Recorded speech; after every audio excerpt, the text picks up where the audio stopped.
Thank you. Hope everybody had a restful lunch so that we have a lot of energy to continue our discussion of the agreement to serve, which is 686.12. I know there was some language that may be proposed to be added. Willis, would you like to take over from? Yes, I think it's up for debate, but I think I've talked to a number of our colleagues around the table, and the point where I think it's most applicable is after institution in agreement to serve number 1, whereas we talked about the full-time teacher, elementary, secondary, 8 calendar years after recipient ceased to be enrolled at the institution, parentheses, unless provided an approved suspension, into parentheses, comma, where. I hate to be picky. I just don't think it fits right there. I would put it at the very end of the sentence. Oh, yeah. But the only thing is, it's really a no end. Maybe after the word program at the end. Because you have teach grant, and then it has the list of the. Years. What if you just put it right after 8 years? After 8, I think that would work. After 8 But I think years. you can't put it at the end because the teach grant really is starting the list of the categories. So I think that works. Comments? And really the rationale is just simply to, because we have defined everything regarding the time of service and the repayment. However, we've not indicated at any point in time that there is even an allowable suspension. And so just indicating that there is allowable suspension, because I know some candidates have been frightened from the entire process because not knowing the details and not reading further into the grant than what has been provided. So I think if we can put that somewhat up front, it at least gives them it puts it on the onus on the candidate to then further investigate what does that mean.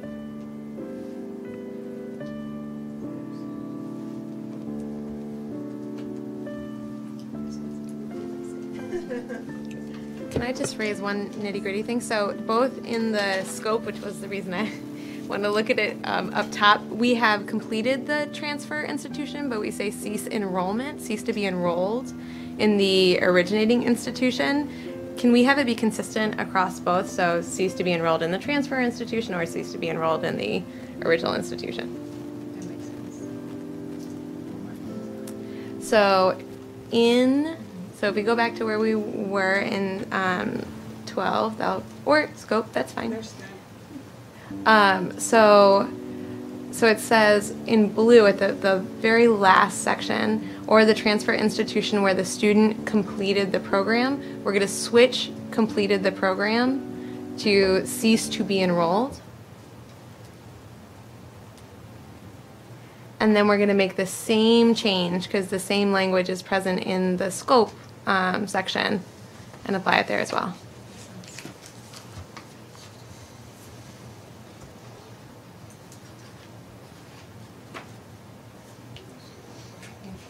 Do we want the years? Do we want the clause after the years here in the scope as well, or no? Just asking. I prefer.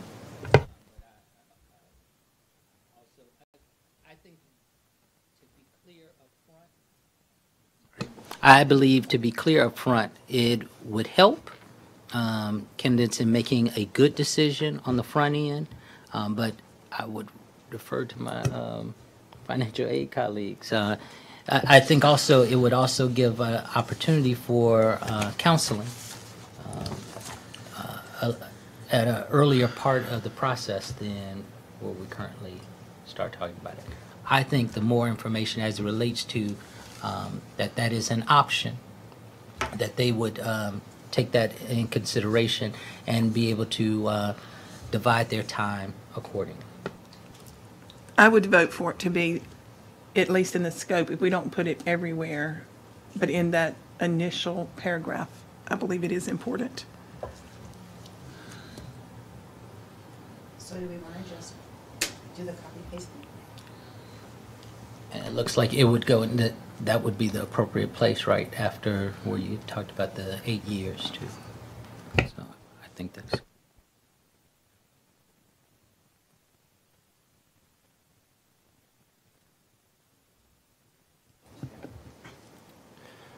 So if we can revisit my point from earlier about changing to cease to be enrolled in the institution and going from like a bachelor's to a master's, or even enrolled and just taking one course, you're still enrolled. So does that mean that the clock does not yet start? Because that's a very different meaning than the current regulation. So, want to go to we're going to start talking about the various enrollment issues. So I think to go back to that after we talk about that piece, and then it will make more sense of what. Sorry about that. Everybody's waving at me to turn this on. We're going to be talking about the various enrollment possibilities just coming up very shortly now. So I think to recircle back to that, and then maybe we can have a more complete conversation about that, knowing how we're structuring it in here. Does that make sense? All right. And jumping back down to section 12, I did want to ask, and I'm not sure if we are definitely going to get into this more later or now. When is the date of the annual certification? Is it due for everybody? So I'm looking at subsection 2, so just below the Roman numerat. That's a good question, and it's one that we were going to talk about. Actually, we're not thinking that maybe that should be there. Is that language? Yes, that's the language. If you Annual certification due date. submitting upon completion of each year of service by the annual certification due date, we were going to suggest maybe striking that, because as we looked at it, we decided it really wasn't doing what we were hoping to have done here, which is to not have that date, but make it more flexible with the way the student would then be able to, if they don't do it, they don't do it, but it'll connect more to when we talk about point 43 and how we've structured that piece of it. Point 43 is obligation to repay the grant, and so there's going to be a connection to that there, but that's why we decided we didn't think that was going to work there, so we were going to actually propose our own to strike it. Oh. Should we should we just make a note to come back to this subsection after we've discussed that? Yes, we section 43? can, Would that be okay? or if people feel very strongly about it one way or another right now, we could discuss it. It's whichever way you think is best. It doesn't really. I think it might have implications for some of the other parts. We can be clear on on that annual certification now. Okay, others? Yeah, I don't feel strongly in what order we do it. I would like to do it all in one piece and talk about the implications together. So maybe we can flag it and come back to it if that was Okay. the intended goal to do it later. I think that's fine as long as we get to I was it. actually just going to say that we've looked at this and we've decided it really doesn't work for what we think we're going to be doing with the other pieces, but we can circle back to it either way. Having read ahead, we'll definitely come back to it even if we spend time on it right now, I believe.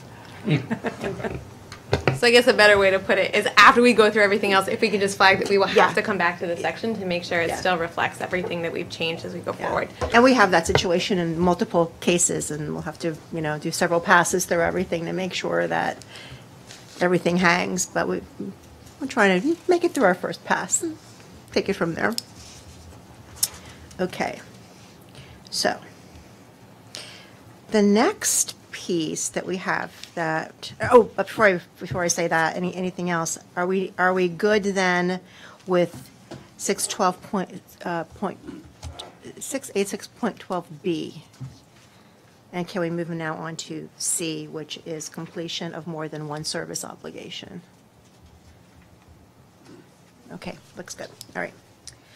So this is where we start getting into a lot of different changes. So we're going to just take our time through this and talk our way through it. And hopefully this will be work. So again, I'll just read through this and sort of try to break it down. Except as provided in paragraph C2 of this section. C2 is exactly below C1, so we'll discuss C2, just not at this moment. A grant recipient must complete a service obligation for each program of study for which he or she received grants. The starting date of the 8-year period for completing each service obligation begins when the student ceases to be enrolled at the institution where the student received the Teach Grant. So we've seen this before. This is that same conforming language that we've done everywhere else. However, credible teaching service, assist pensions, et cetera, may apply to more than one service obligation. So, except as provided in paragraph C2, what does C2 say? C2 describes the cases where a student withdraws before completing a bachelor or post-bac program in 2IA, and also in the case of a Teach Grant recipient who withdraws before completing a master's degree program. So we're going to take each of those individually. So basically in 2IA, which is the case of the bachelor or the post-bac, we have the situation where the student withdraws before completing the bachelor's or post-bac. They re-enroll at the same or another school in the same or another Teach Grant eligible program. In this case, we are saying that they would need to complete one service obligation for these years. And we're also saying that the secretary will adjust the starting date for completing the obligation to serve when the student ceases to be enrolled at the institution where the student re-enrolled. Right. Now, there is an exception. I'm sorry. Before we go too far, Yes. I think what you're saying in the beginning of C is contradictory to what we're saying later on in C. Okay. It says that a grant recipient must complete a service obligation for each program of study for which he or she received Teach Grants. And I can tell you, I know of a student who's been in 4 different teaching programs, and just at my school alone. So we're saying that they need to, unless I'm reading it wrong, complete 4 service obligations if they stay at my school, but if they transfer, they only have to complete 1.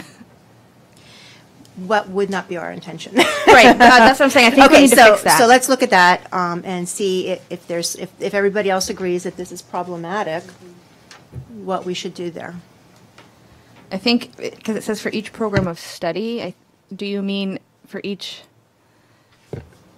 Are you academic level or something? That's what I was going to say, if I may. It was maybe as I read this, I interpreted it to be the baccalaureate and then the graduate. It's not what it says. Right. No, I understand. And so, and it's because we've dropped program of study throughout everywhere else, right? So maybe we do academic level or whatever might be a more appropriate term, because I think that's what the intent is, right? Is when you're an undergrad than when you're a grad, and if you re-enroll and back and forth. So even though that's not something you all changed, we should try to find a way. Are there any language proposals? I would say, So we're striking program of study. yeah, there, strike right? out program At of least study. that. And maybe just simply replace it with academic level. I don't know if that's a term that's used. Or what if we say for sort of building new jobs? Maybe we say for the maybe we are specific in the baccalaureate and also for the graduate level, or instead of dropping the word each maybe and just stating each one I specifically. think we need to maybe be careful because a student could get 2 baccalaureate degrees Yeah. and use teach grant for both of them. Do you see what, I mean, they could. I'm not saying anybody would, but I'm sure somebody has. If they've gone all the way through though. Is that what we, They're underneath. Up. I'm sorry? Up. so they'll do 4 years of, let's say, science. Go wait, yeah, right there under 1, teaching the second line. Except as They provided. could. They could. Paragraph C2, grant recipient. Oh, I would not. See, it's a program of study. If they want, yeah, program of study, we're trying to, yes. So teach. Is this a change from the way it's currently being administered? If you, are there folks who now have consecutive service obligations because they took it out for their undergraduate degree and then took it out again for their graduate degree? Well, this is breaking it up into the case of undergraduate and graduate. Yes. So if you have a graduate degree, get a graduate degree, the answer would be maybe. We'll get to that. Because it's going to depend on what, yes. Oh. It'll depend to some extent as to where you are actually serving. So, in other words, for you to be able to use the same place, the same high-need field, and the same high-need school, whatever, it would have to still be eligible when you do this, go to do the service as a graduate student, rather than if you were just an undergraduate and it changed. But if you There's a went change in there. So, but straight if it through- was straight through, you'd be okay. And it would be one service requirement. Yeah, Currently served. yes. Yeah. I think what you're asking is. 2, but concurrently served. Yes. Yeah. So, yeah, exactly. So you're trying to figure out whether they would have to serve 4 within 8 or 8 within 16. And Exactly. the answer is 4 within 8, Exactly. if you can do it that way, yes. But not everybody can. Okay. So some people do have to serve Excuse me. 8 within 8? Because No, No. it would be 8 within within each, 16? well, it wouldn't be a total of 16, it would be from whenever they ceased their program of study. Although it could be 16. There would be some years that overlapped because you Yeah. kick off and start and then you keep going. So that time, like if you were an undergrad and you graduated and you have your 8 years to do this service component, but while you're in that 8 years, you get your master's degree and you use teach grants. There's an overlap there. So it wouldn't be 16 total because part of the master's time would also overlap with part of the undergraduate time. And what they're now saying is 2 years concurrently, or not, 2 service obligations at the same time, right? Is that what you guys are proposing, clarifying? So, right. So that's what I'm saying, it depends. Let's walk through this whole piece first, and then we can come back and try a little bit of it. I knew this was going to take time. So, there is an exception, and we'll get to the exception. So that's another part of it. Is Okay. I want to sort of walk through this just beginning, and then hopefully we can tease out the other pieces of it. So, I know we also wanted to play with the program of study. Do you want to play with it now, or do you want to play with it after we go through these other pieces? I think we should probably kill it now. Okay. It's in the very beginning. It kind of sets the whole Okay. preface, really. So, And what then language? I'll just say, to your point, in the statute, there's specific language about the period during which an undergraduate or post-baccalaureate student may receive grants under this subpart shall be the period required for the completion of the first undergraduate, baccalaureate, or post-baccalaureate course of study. So I don't think it would allow for a second. 16 years. Right, and that's fine. It's just that what this is now saying, since we've removed program of study everywhere else, it's bringing it now to, like, from my perspective, like SIP code level, where what we want is academic level. So what would you put there?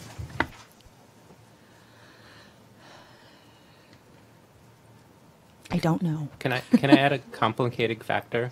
Of course. So there are some programs of study where the program is registered as both baccalaureate and master's, and it's a singular registered program. So where do those fit here? I'm not sure, but we should. I would get say that. probably based on your student classification at the time. Do you see what I mean? So that would be answered by the student specifically. Okay. That's just my perspective. Does that make sense to you, that answer? Let me think about that. Okay. Yeah, some of these things require Like some so you would consideration. award an undergraduate teach grant if the student was an undergraduate, and if they continued to use it when they entered the graduate portion, you could award a graduate teach grant at that point, which would then drive how they fit into the service obligation.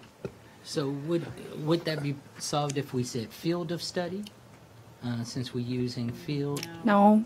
area earlier? And I'm trying to think if there are any consequences to using academic level. What if we just said it? One for undergraduate Yeah. use and one for graduate use. Yeah, That's what I was reading to see how you would want that. yeah, I don't know exactly how to wordsmith it yet. Right. But that might answer the academic level issue or the, So would we say undergraduate, post-baccalaureate / post-baccalaureate to capture that? Right, And that then, group and then graduate for the other group. Right.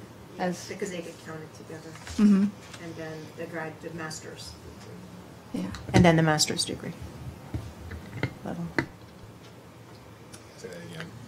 So that would be, it would not be undergraduate, it would be baccalaureate / post-baccalaureate level.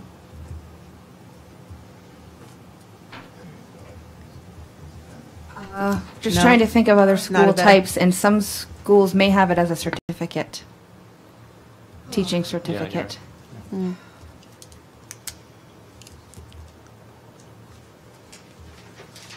Where, yeah, So you put 3 slashes.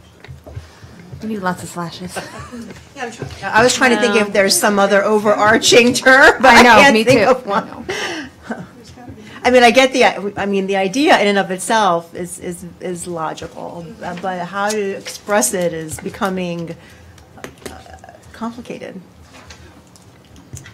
Can we just plug undergraduate there for now to get the verbiage out, and then we'll come back and detail what that means? Sure, we can capture the Yeah. concept as undergraduate and graduate. And So if we were to say the grant recipient must complete a service obligation for, not each, but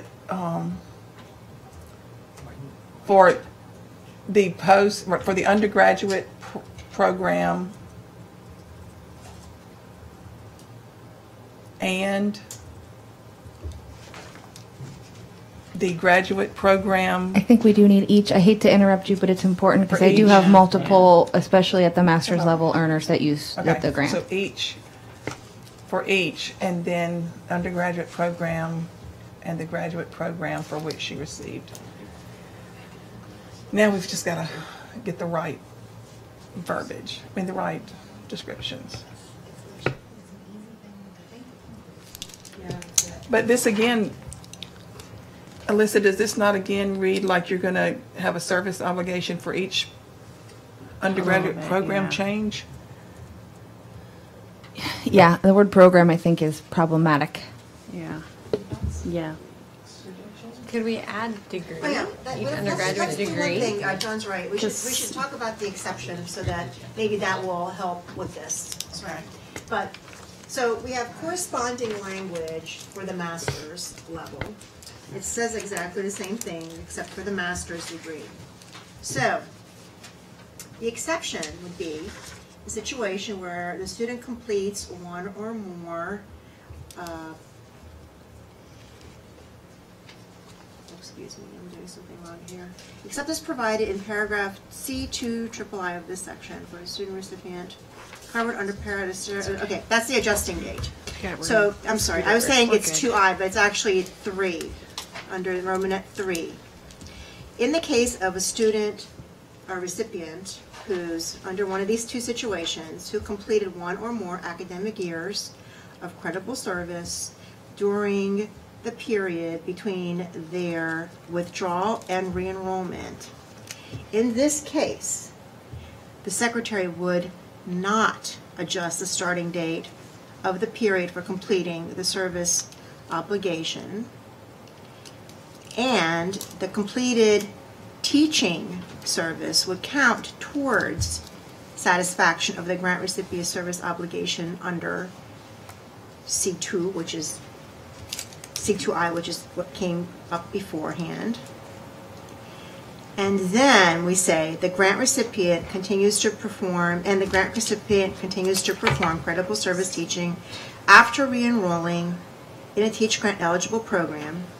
The grant recipient may receive credit towards satisfaction of the service obligation under the C1 of this section for any complete academic years of credible teaching performed while the recipient is concurrently enrolled in the Teach Grant eligible program only if the student does not request and receive a temporary suspension of the period for completing the service obligation. So that exception, I think, covers some pieces of what we just talked about. Let everybody take a look at that for a minute, because it's a lot of words.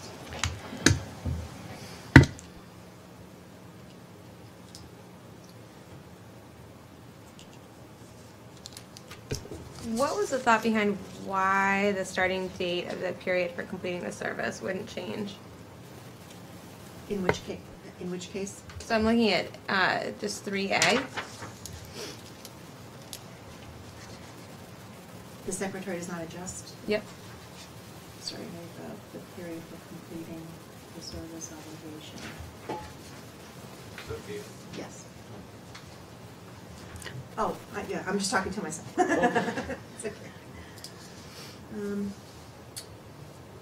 So, what we're trying to do here is capture the teaching. So what we're trying to do here is capture the teaching that the student has done and have it count. So if we adjust the date based on, say, a suspension or something, then that bumps the date. So it starts at a different time. And it wouldn't capture this teaching that they've already done, that they get to keep. So it could be where a student maybe used to teach again for a different program, and then entered into an obligation for that one and didn't fulfill it. They would still retain credit for the 2 years for the other portion of the teach that they used. So it would be less of a loan obligation to them in the end. Yes, the only thing I'm concerned about is for teachers who have a service obligation. Maybe they take out a Teach Grant, they don't finish their undergraduate program. They begin teaching, they re-enroll, and are now, and then at the end of their program struggle to find employment. In theory, you'd want them to have the additional time. Maybe not. Maybe, let me think on this a little bit longer. Sorry, I rescind my comment. Other thoughts? No, I thought I was with you for a second there, because I was thinking on the back end, it's really about their service, right? And ultimately, their combined years of service for meeting the obligation. And I'm not for sure we're doing them the just due if we separate it the way that we have. It seems like to me we want to encourage whatever the situation was that led to them either stopping out or ceasing enrollment, that there is a remedy that is in our best interest in the community. And so it seems like to me we would not necessarily want to start or restart that date for that. We want to focus on the back end of that they have completed all the years of service that we are asking for. That's what this says. Yeah. That's what this says. Not when you put in there that the secretary does not adjust the starting date. Right. Because she's counting from the first date where you did serve. All right, so the way I'm reading it, and tell me if I'm wrong, because I could be completely off base. But what this is saying, in a whole lot of words, I might add, but what this is saying to me, what I'm reading is that the Teach Grant recipient received the Teach Grant, started teaching, earned service years, went back to school, received more Teach Grant, and the secretary will not restart the date from the graduation of the second Teach Grant program. She will keep it the graduation of the first Teach Grant program, which allows us to count the years between the two grant receiving years. Is that That's my understanding, and it's always going to be more beneficial for the student. But just to be clear, because I was thinking about it from the opposite standing point, where if you have a starting point that doesn't move, then you only have 8 years to get that service obligation done. And so I hear the intent to make sure that that service year counts, but I'm also concerned that potentially some students will be losing time when they re-enroll in another program where they could have been. But I think 8 years, maybe, correct me if I'm wrong, is statutory. So we wouldn't be able to do anything about that anyway. So we might as well ensure that they're getting credit where we can give it to them. But it also depends on when we have that starting. So, I mean, and maybe it's just semantics, but it seems like a better way of saying this was the way that you, I think, started out or said earlier about the capturing of the years. Because for me, it seems like we've started a clock, and that clock is ticking, even if you are doing something to improve your credentials for continuing to serve. And that, I don't think, is the intent from listening to the conversation, was not to start the clock, but to give them credit for that which they've done. And I think you can say that a little bit differently in order to indicate that without necessarily saying that they have, you basically are saying you got 4 more years, or two more years if you've done 2 years.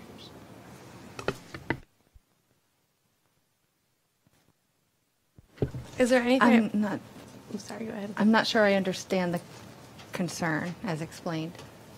I But that could just be understand my the concern that Kira has, because if I had 8 years, and I was just looking down here because I think I remember reading this, but it's like you and I were talking about. I don't know where it is. But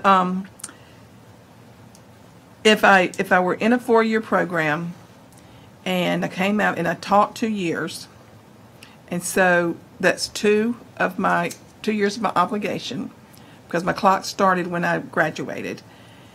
If I stop teaching and go back to get my master's level, do I want my clock to start over when I finish that and lose the 2 years? Or do I want my clock to remain where it was and keep the 2 years? I think that's what we're trying to balance out here. The way it's written, correct me, Sophia, if I'm wrong, the way it's written, the clock remains and I keep my service years. Right, unless. But do I? Yeah, unless you request a suspension. But that's where I was trying to get ahead of this, because did I read in there that I can have like a stop out period while I'm back at school? Did I read that? I think you can request that your clock, you mean the clock stopping? You can make requests for things. Yeah, so that kind of speaks to what you were saying. But that has to be approved as well. I have a question for clarification, because I heard you use the word complete and then re-enroll. This is about withdrawal and then re-enroll. In my mind, those are very different things. It's sort of like you started something, Didn't finish. Oh, your mic is. So you're referring to the point where a student is in a Teach Grant eligible program, then withdraws, they go into the classroom and then re-enroll. So do you go all the way back to that first moment or when they re-enroll to start the clock for the, is that what am I understanding you correctly? Right, because what I thought this whole section was about is, right, you're in a baccalaureate program. Let's say you withdraw from the institution, and maybe you start teaching at a private school that doesn't require certification. You get 2 years of teaching experience, so that's creditable toward the teach grant that you got while you were enrolled. But then let's say you stop teaching and then re-enroll in that program because you want to get that degree. The clock would still have, the starting point would still be whenever you withdrew initially. It wouldn't be reset because now you're re-enrolled. But that's what I think that's accurate. right. But then that brings to question, in our scope, we've changed completion and withdrawal and all of that to mean cease enrollment. So whether it was completed or withdrawn, that's ceasing enrollment. Right. And so maybe we've kind of cleaned that up with, because 8 years, within 8 years of ceasing enrollment, where before it was completing. So now ceasing enrollment kind of encompasses all of the pieces, whether I withdraw, whether I take a break, hiatus, I think is what they call it, and or whether I complete. There's nothing that precludes us, though, from allowing a 8-year clock suspension, so to speak, while allowing creditable service to accrue, though. I mean, couldn't we say that for in circumstances where a teach grant recipient receives teach grants to begin a program, withdraws from that program, teaches for 2 years, and then re-enrolls in that program, for the time that the student is re-enrolled in the program, the clock is suspended? Kind of flies in the face of the rest of, then we'd have to maybe create an entire new section, because that's usually you're requesting the suspension of the clock as it is Yeah. now. You're requesting it rather than we automatically stopping the clock. And I think also just thinking forward, it seems a bit like a nightmare to sort of track that. Agreed. And I don't know who would have to track it or how. And I want to bring us back to something that David had mentioned earlier, consumer responsibility. So I'm a big proponent of choice. So if the student has, if the teach grant recipient has the choice of whether they want to request the suspension or let it just keep going, because it could be that they have some kind of tentative agreement with their service, with their school. So I think if we leave it open to where it's not a mandated restart, but the student, this is what the secretary's saying, I'm starting the clock now. If you want me to stop, request it. And let's talk through it. Yeah, the only thing, and going back to a point David was making, this is a credible stop out. We're talking about not a private school, and we're not sure of if that service is counting, right? It is a credible, and when I say credible, it's the completion of under 3, completion of credible teaching service as described, earlier.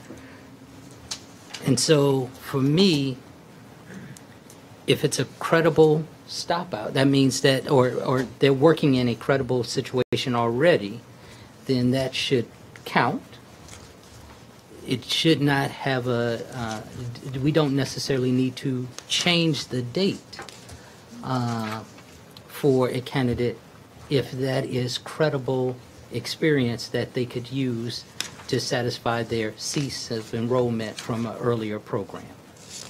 And so for me, I don't think it's in competition with what we were talking about earlier, which is the cease of enrollment and they are at a private school or a something that we would not necessarily count. This is actually something that we would count regardless of their situation, and therefore the time frame or the starting of the clock and or the non-starting of the clock for me would be irrelevant. And so why would we have that statement there unless it's something else that we are looking at other than to capture those years for the candidate? I also just want to flag that in the statute, it says that the applicant will serve as a full-time teacher for a total of not less than 4 academic years within the 8 years after completing the course of study. So in theory, it's within completing the course. They could get an additional 8 years afterwards, and we could still count. If we applied that theory, anybody who withdrew wouldn't have an obligation. Yeah. And I do want to add, I found it in on page 22 of our red line. There is language here that speaks specifically toward re-enrolling in another Teach Grant eligible program. So the secretary would, they could request a suspension if they chose to re-enroll, which would extend their years. And that gets, like I said, that goes back to the student choice, the student responsibility if they want to extend it. And again, that's a good point. And also with the verbiage added about concurrently fulfilling the obligation for what I would logically mean would be your undergraduate while going to a graduate, we wouldn't want to change any of that, including the start date. Just throwing that out there. I could see a very good example of both. I could see a very good example of both. I could see the student that completes or either withdraws and spends 3 years in the school system and then decides to finish up and re-enrolls to either finish up and go straight into a master's, and they want the 3 years because now they have a guaranteed job when they come out and they know it's going to work. They know and so they don't want to lose their 3 years. Even if they were going to extend it, they would have to start over. But I also see where you're saying is if I come out and I don't find a job, but at that point they have the option to request the suspension. That gets us back to counseling. But they have the option to request that, and only each individual student, I believe, will know whether they want to restart it or keep what they had. They couldn't ask for a suspension, though, for not being able to find a qualifying job. I, At least No, I'm talking I'm about if just they were back in wondering the if we're program. talking about a problem that maybe really doesn't exist with this cohort of students, because these are all high-need fields in Yeah. low-income school districts. And the reason the grant exists is because we don't have enough of them anyway. So not finding a job, I think, would be difficult to do in itself. Well, but I That also may, oh, go ahead. I don't know if that's a realistic. I mean, you can say that broadly, maybe, but that's not true in all districts. That's not true when you're negotiating with public school districts and unions and everything else. I mean, so there's so many other circumstances that would weigh in whether or not someone could get employed. Yeah. But isn't this a self-made debate because we have A? Whereas if we don't have A, then what you've said that's later in the on page 22, then all of those are options. We haven't defaulted to the earlier start date. Again, as I read section 3, is it 3? Yeah, here it is. That where it is? Yes. All right, the Romanet 3. As I read that whole thing, what I'm seeing is this is the default, for lack of a better way of looking at it. This is the default action, and the student has the option to extend it if they want to. And it does list criteria for those options, but they do have the option. This is just the default measure, not saying that it can't be extended. It can be, but there would be action required on the Teach Grant recipient. They'd have to make the choice to ask for that suspension. Which I'd rather have student choice incorporated rather than a potential negative consequence. So I would say leave it there with having the student choice. And I'm sorry, my misunderstanding, I think, was I was thinking that temporary suspension had to follow the same suspension rules as has already been defined, that this isn't an additional special suspension provision in the statute. Is that reading right? I don't know what that means. Okay, so we have a regulation that governs suspensions, where it lays out FMLA, disaster, military service, etc. Here we have something that's called a temporary suspension. I was thinking that the only things that would qualify for temporary suspension would be FMLA, military service, etc. And that is what we're still saying. So you wouldn't, under the way that it's written currently, you wouldn't be able to suspend just because you were in school. Right? On page 22, 68641. John just reminded me that you would also get it for Re-enrolling. enrolling. Okay. 686.41 under A, or 1, and then numerate 1I. The enrollment in a program of study for which the recipient would be eligible for a Teach Grant program. So if they re-enroll in a Teach Grant eligible program, that is a reason for the suspension.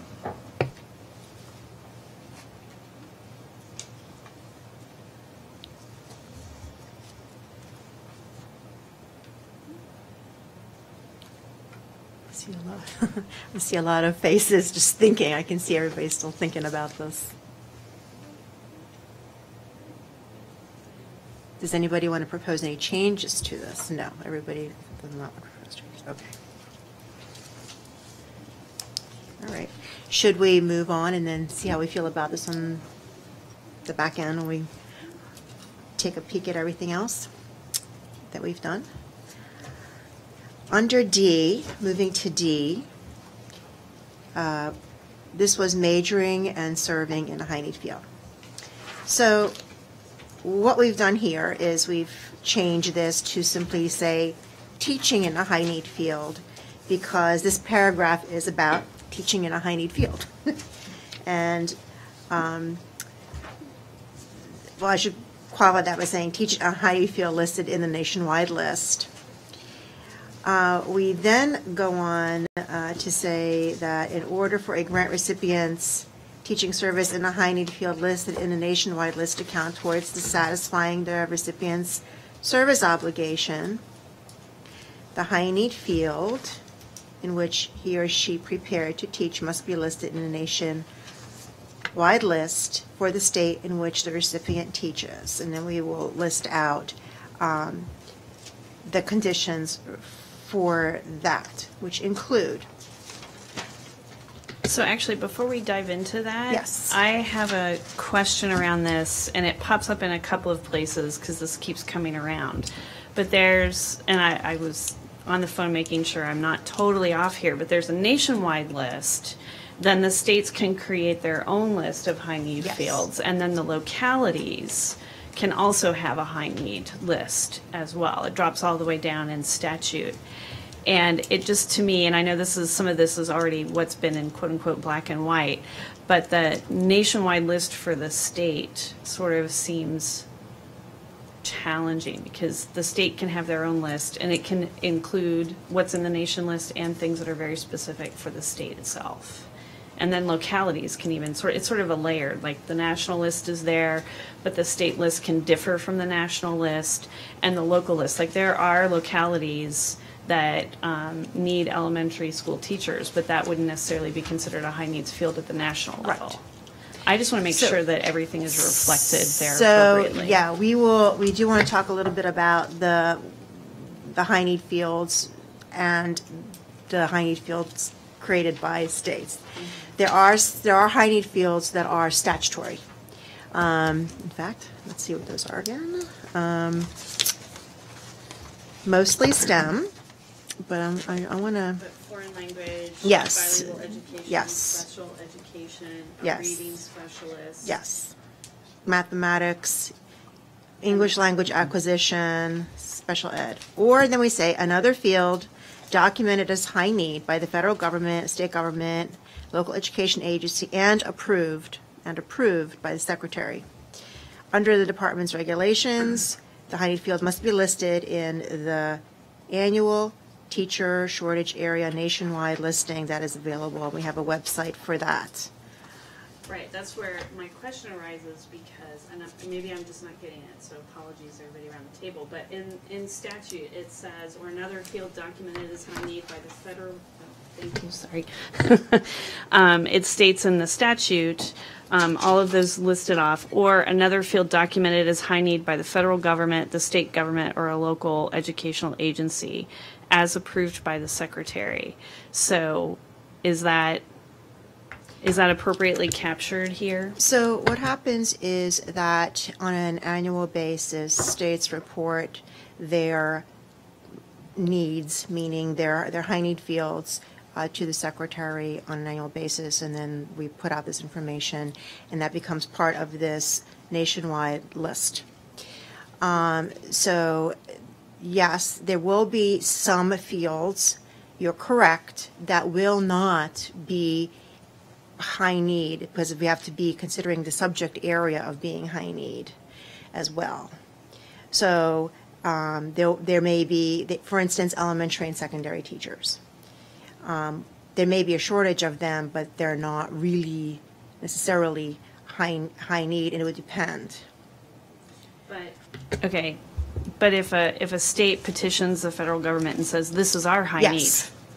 need, and then the locality would have to petition the state to make sure it's on the state list that then goes to the federal government. Yeah, Is that it's a the bottom. process? It's a bottom up process where we whatever the state tells us is what we accept. We do not go back Okay. and double check that the state did what the state was supposed to do. Okay. We make that assumption that they've provided us what they believe is the correct information. And is there a master nationwide list as well on top of each state's request, or does it just become It all get becomes dumped the into list one of list? the states. Yes. So when you look at a nationwide list, you're teaching in a specific state.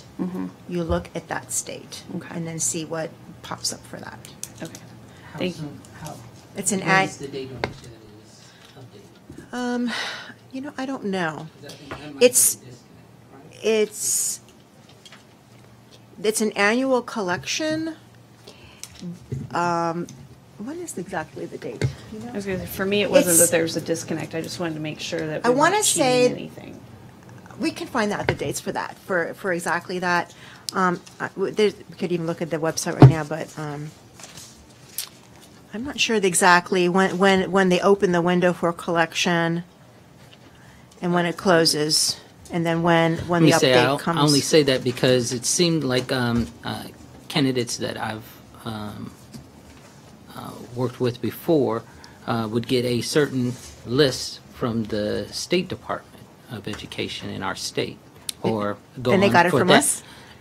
But when you look at the nationwide list, some of those schools that at least what was stated to them or shown them in the listing wasn't necessarily consistent. So I've seen, Well, there's I've two actually lists. experienced in which.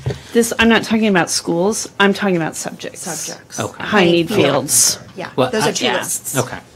Yeah, that's where right.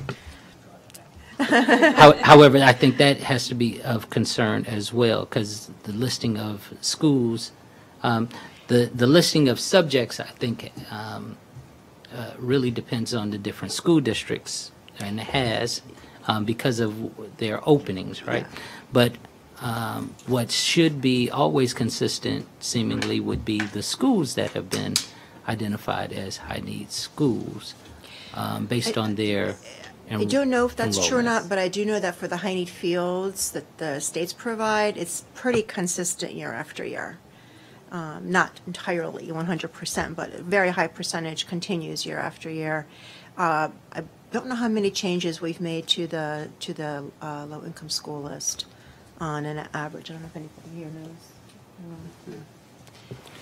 But yes, you are correct. There are two different lists, and I don't know whether their publication and collection times match up, but that's a very good question, and let's see if we can find the answer to that. This is an instance where it's really important where counseling and information be available appropriately, because so that people understand that high need might mean something different for the Teach Grant than it does for other reasons. And so high need is not high need always. And again, to state this, just for the record, for the primary committee to hear and for our own consideration, is you're relying on that Teach Grant recipient to click the web to say, oh, high need, I know what that means, I don't need to look at it. And they make these assumptions, and apparently they did need to look at it. That's a great point. So during the counseling and ATS process, the links are provided to the students, for those in the room that maybe don't know that. So they can actually, it's there for them though. I did want to raise that maybe in the ATS we also, I know later in the regulations, the high need teaching positions, some general elementary positions are included, and it's cut out of what counts as high need positions later in the regulations. We'd probably want to just flag that same issue in the ATS so that students know. Where would you? So I would, let's see. Oh, that's the collection of Probably just make it a numerat 3 underneath 2. Yeah, I'm afraid I wasn't following. Do you mind? Sure. So because I hadn't even. I'm still at the very top of page 13 before we even got to much of the red. Yeah. So I'm still on page 13. We're talking about the teaching in a high need field. And I'm looking at numerat 2 about what happens when a field loses its designation as a high need field. And I saw that later in the regulations, if a general elementary position or a general post-secondary position is included on the nationwide list, it still doesn't count towards a high need, as a high need position for the purposes of the Teach Grant, but it's not put in the ATS. So you would still have students who would think, oh, I'm in a gen ed program, I should qualify, and they wouldn't.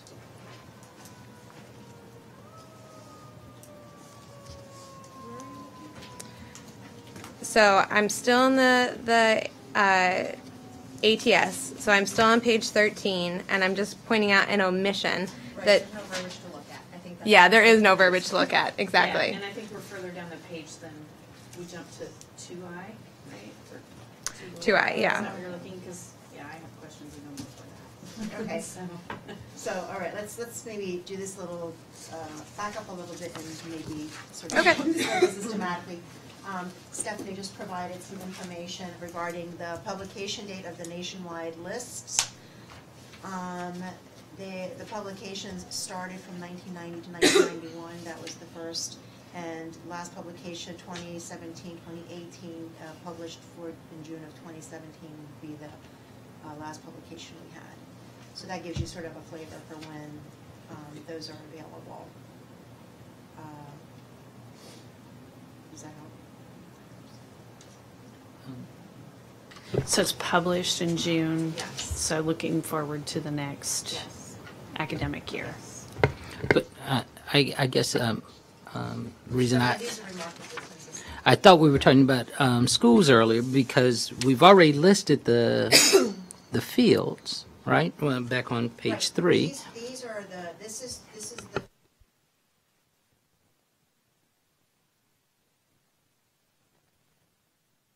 And the states report those to us on an annual basis through this collection that we evidently publish in June. And I'm sorry, I did jump ahead. Did we address the issue of what to do with state-specific or county-specific? Is the TCLI an adequate? Yeah, because what she was Accounting. saying was like if I were in a locality that had a really big high need and I wanted to make sure that I could grab these Teach Grant recipients, I would have to argue to the state that the state needs to announce this is a high needs field for the state to the department. The department, in essence, not in essence, they accept the state high needs fields regardless. They don't question or say you got to change this. And on top of that, we have the statutory high needs fields, and I believe the department can even add to that as they need. But you can't take away any of the statutory rights, no matter what. So yes, it addresses my question, and part of my confusion was when you say nationwide list for the state, that made me I just wanted to make sure that from locality up, and the locality may not win if the state decides that no, we're not going to put that on our list. But under the statute, I guess local educational agency, is that interpreted as county and county needs? That varies by where you are. Okay. Each state has their own, so in some states an LEA is a county, but it may be bigger Yeah. or even smaller, depending. Because then regardless of whether or not they petition the state, they should still be able to count as high need, right? I think, well, it also says, oops, I'm looking at the wrong place. As approved by the secretary? As approved by the secretary. Thank you. Those words, yeah. So in essence, that's sort of what they're doing. So yes, it did address me. Thank you. But that now just gets us to one. Sorry, everybody.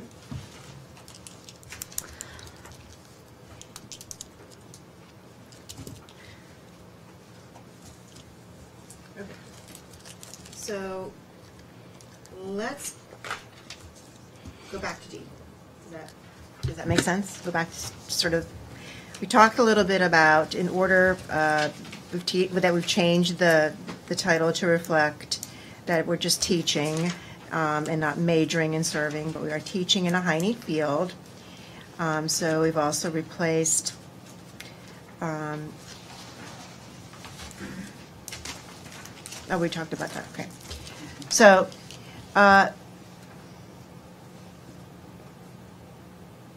these are the conditions related to that. So we want to talk about the teacher has been prepared to teach, listed in the high need nationwide list for the state in which the grant recipient teaches at the time the grant recipient begins teaching in that field, even if that field subsequently loses its high need designation for that state. So a student starts in the year after they graduate, they start teaching in a high need field in a low income school. 2 years later, the state says that is no longer a high need field for us. It doesn't matter because that's where they started, that's where they're going. So we would count that. I Now, am so grateful for that change. there's more. There's more. So for teaching service performed on or after July 1, 2010. I have a question. Why is that the magic date? Because that's when that was modified. It was a statutory change, and so we are. I know it seems like a long time ago, but that's when it occurred. Okay. And so the statutory change said basically that for that teaching service, at the time the grant recipient begins teaching in that field, even if the field subsequently loses its high need designation, that's the same thing as the above. And then we go on to say, at the time the grant recipient signed the agreement to serve or received the teach grant, even if that field subsequently loses its high need designation for that state before the grant recipient begins teaching in that field. However, a grant recipient who has more than one service obligation cannot satisfy all of the service obligations by teaching in the same high need field unless the high need field was listed in the nationwide list in which the grant recipient teaches at the time the grant recipient signed an agreement to serve or received a teach grants associated with each of the grant recipient's service obligations. So what that basically is saying is that if a grant recipient has a service obligation and is teaching in a high need field and that loses its high need designation, but that recipient gets a second grant after that loss has occurred, they cannot satisfy that obligation by teaching in that same field. They know ahead of time that it's not. That's all that's saying. So they would have another service obligation associated to that, in other words.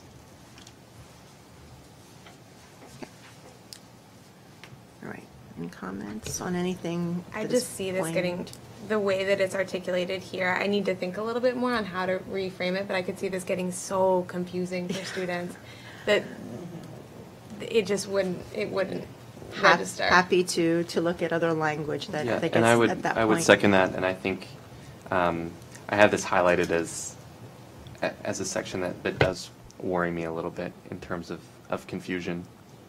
Yeah. I'm just trying to think through. Yeah, I'm and gonna this put is a why we're third doing vote this to that, walkthrough, so that because that we I can actually catch had these kinds of questions things. until you provided the explanation after, because it just reads a little bit more complicated than. It actually is.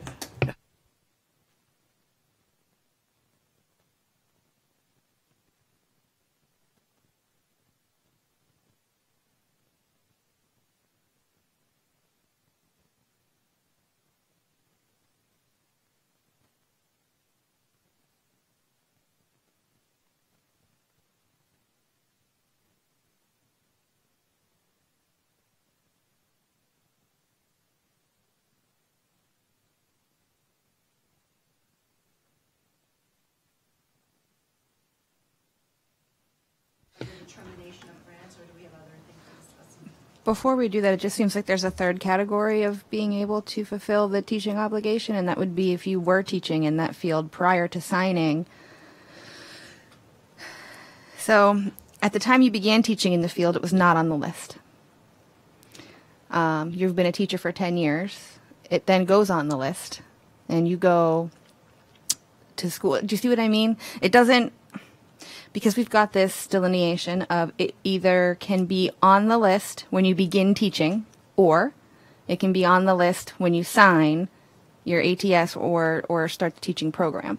Well, what if I'm in that weird group where I've been teaching for a number of years, and now my program of study, it gets added to the list before I graduate, kind of thing, or added and removed? Do you see what I mean?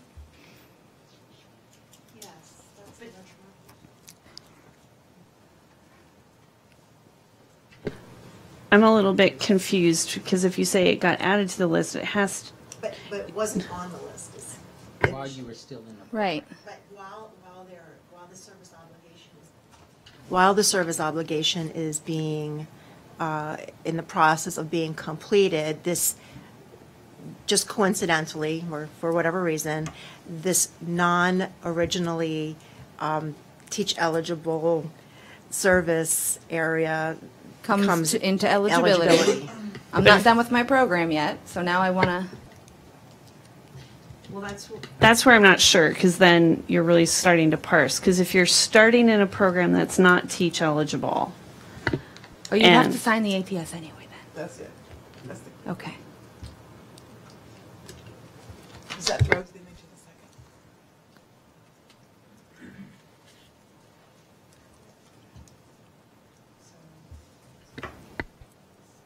So did you answer your own?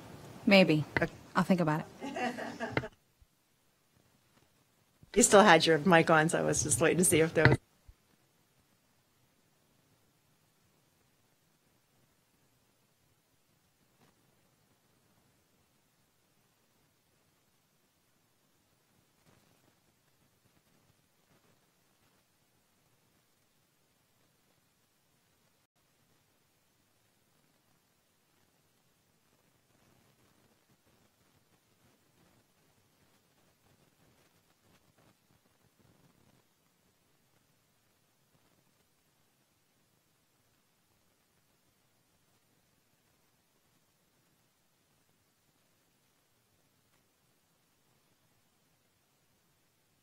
Should we move on then, or? Okay. No? Maybe? I'm just wondering if I started teaching in, I don't know, 1982, and it was on the list at the time the grant recipient begins teaching in that field. So something has to trump there. So I could sign up for the Teach Grant, sign an ATS, and the program is not on the list when I sign the ATS, not on it. but you can't get a teach grant. You're not teach grant eligible unless you're already teaching, unless you're working to teach in a high needs field. That's part of the requirement of getting a teach grant. So you can't just get it if it's not on the list. So your premise doesn't carry through. Does that make So, all right. So not at, You oh, would sorry. sign the ATS if you're in a field that doesn't qualify. You would not be eligible. Okay. And please do think about it some more. If it turns out that it trickles back in a different way, or you've thought about it, we can always relook at it. But I think this, right now, for now, is the answer. So can we move on to subsection? Okay. So subsection C then, determination of awards. So here under 686.21, we've made one change in the calculation of a grant, where we have, instead of saying the word aggregate amount that a student may receive, we instead say the total amount that a student may receive in teach grants may not exceed $16,000. And similarly, for the graduate level, we describe the total amount rather than the aggregate amount, and this is to be consistent with statute This is the words. This, for the other thing. yes, because we already have it here. If you're going to call it undergraduate and post-baccalaureate study, and then a graduate study, then that's our language for, Yeah, Yep. agree with you. I agree also. I think that makes sense. But we need to be consistent in 2I and 2, 2, 2. 2, 1, 2, 3. You said graduate study, in the first one, post-baccalaureate study. it says undergraduate and post-baccalaureate student. See, if you look at the statute, this will hopefully clarify it. Under D, period of eligibility for grants, it breaks it down as undergraduate and post-baccalaureate, and then it breaks it down into graduate, and that's exactly the language that we've got in here. Well, then that's the language we need. Back in the, Yeah, it's 68612.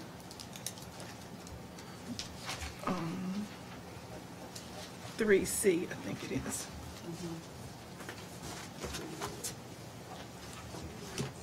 It's right there. Well, we were close. Post-baccalaureate.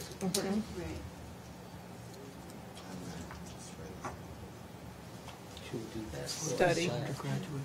Baccalaureate Study. Yes. It's just study, not Study program. what? For each program. Study words out. and Oh, I see what you're saying. graduate doesn't work. study. And should we say each undergraduate / postbac?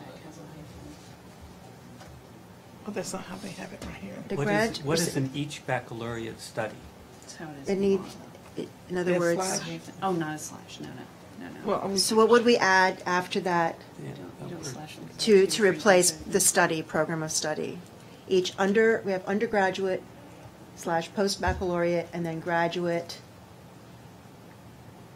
for each, I don't think we have the, take the D out. Must complete. A grant recipient must complete a service obligation for each undergraduate and post-baccalaureate study and each graduate study. Is that? So Are you're you, saying- are you suggesting it should say course of study? Is that what you're saying? There needs to No. be something Yeah, before there study? needs to be something. Well, I was just going by what they have. Yeah, it just doesn't work in this particular Context. place. Just read, for each undergraduate study. That doesn't. Yeah. Yeah. What if we said degree? What about, Well, then you're tying it to completion, which you were trying not to before. Well, I don't love the word. I don't love the word, but if I read what's here in subpart C, it's telling me a student may receive in teach grants, I don't know what the total the student may receive in teach grants for undergraduate and post-baccalaureate study. And we're saying here that the grant recipient must complete service for She's referring to. each Yeah, no, I know study. what- But it's the total for overall compared to, we're Each. breaking it up. That's what you Yes, said the for each. I don't know what the words were. I just got excited when I saw it. Well, we got part of it. Part of it. We just got to get the other part of it now. But yeah, something else needs to go in there besides.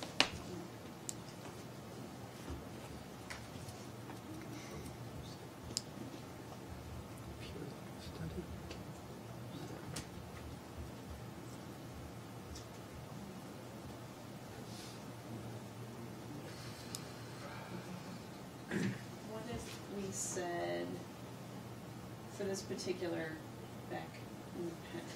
way back, the grant recipient must complete a service obligation for the grant recipient's undergraduate and post-baccalaureate study, as well as graduate study to sort of signify that it's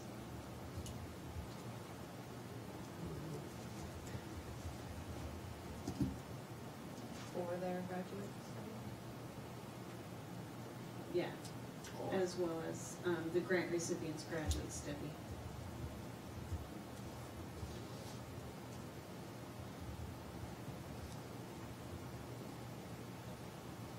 Is it a little bit more?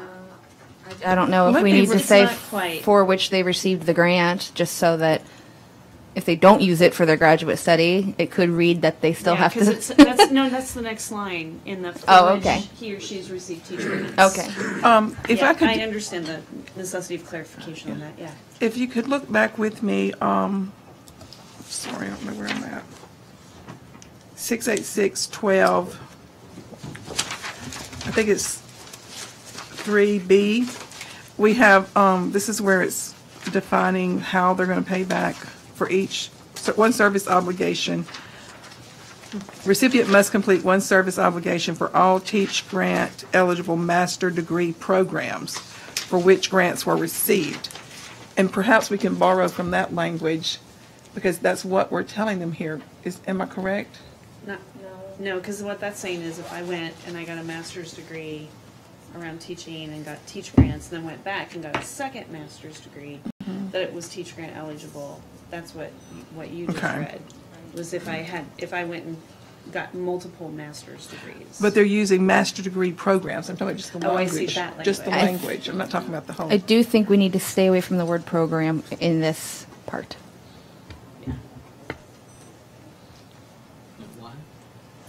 Well, it has to do with a combination of removing program from other parts as well as the concurrent completion of service obligations. As soon as you put the word program in here, then it starts to say that you have to complete the service obligation for each program, which Every is time you change yeah, it. which is crazy.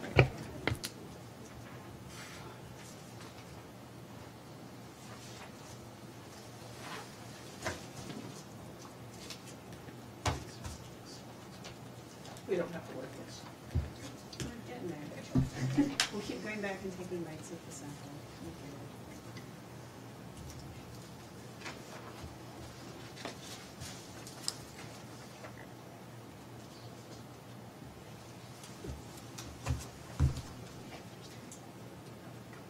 Yeah, I think we'll need to come back to this language. I mean, we may need to take it back and play with it a while between sessions.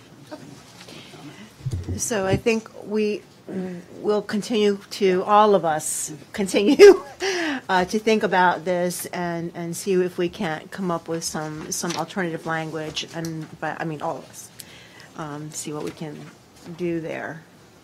But we are conceptually, are we in? Yeah. Okay. Okay. I have a question. Starting on page 16, student in some places is struck and replaced with grant recipient, Yes. but in other places student is Yes. left, including here. Yes. Is that There is this inconsistency sometimes, because in some cases the student is a student, and in other times they can be the grant recipient. The reason it's struck there is because there was mixed language within that little area, that's one little section, and so it just made it consistent within that section, so that at least that was consistent. That's why you see that. And I don't even know where that is, but I know it's there. find it myself. Yeah, okay. That was above, right. Okay. Wow, all right. So that basically means that if we're moving on from point 2.1, the next time I see anything is on point 3.1, where again, we've just made the conforming change to direct unsubsidized loan, unless I'm missing something.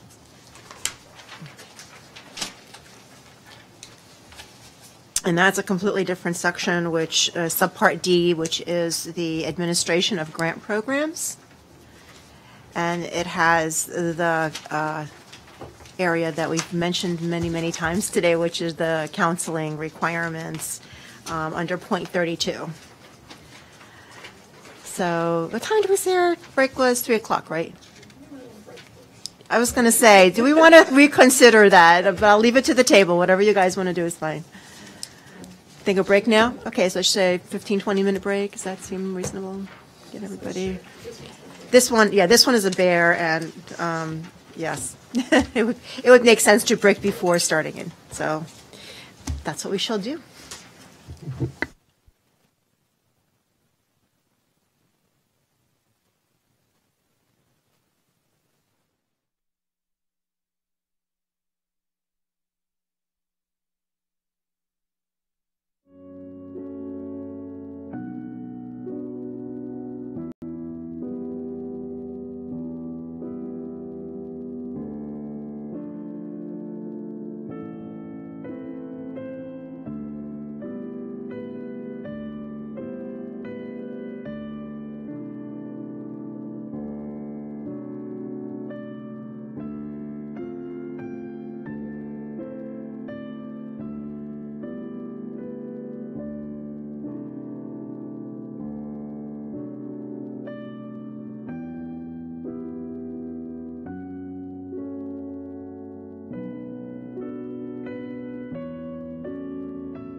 Welcome back, everybody, from our little break.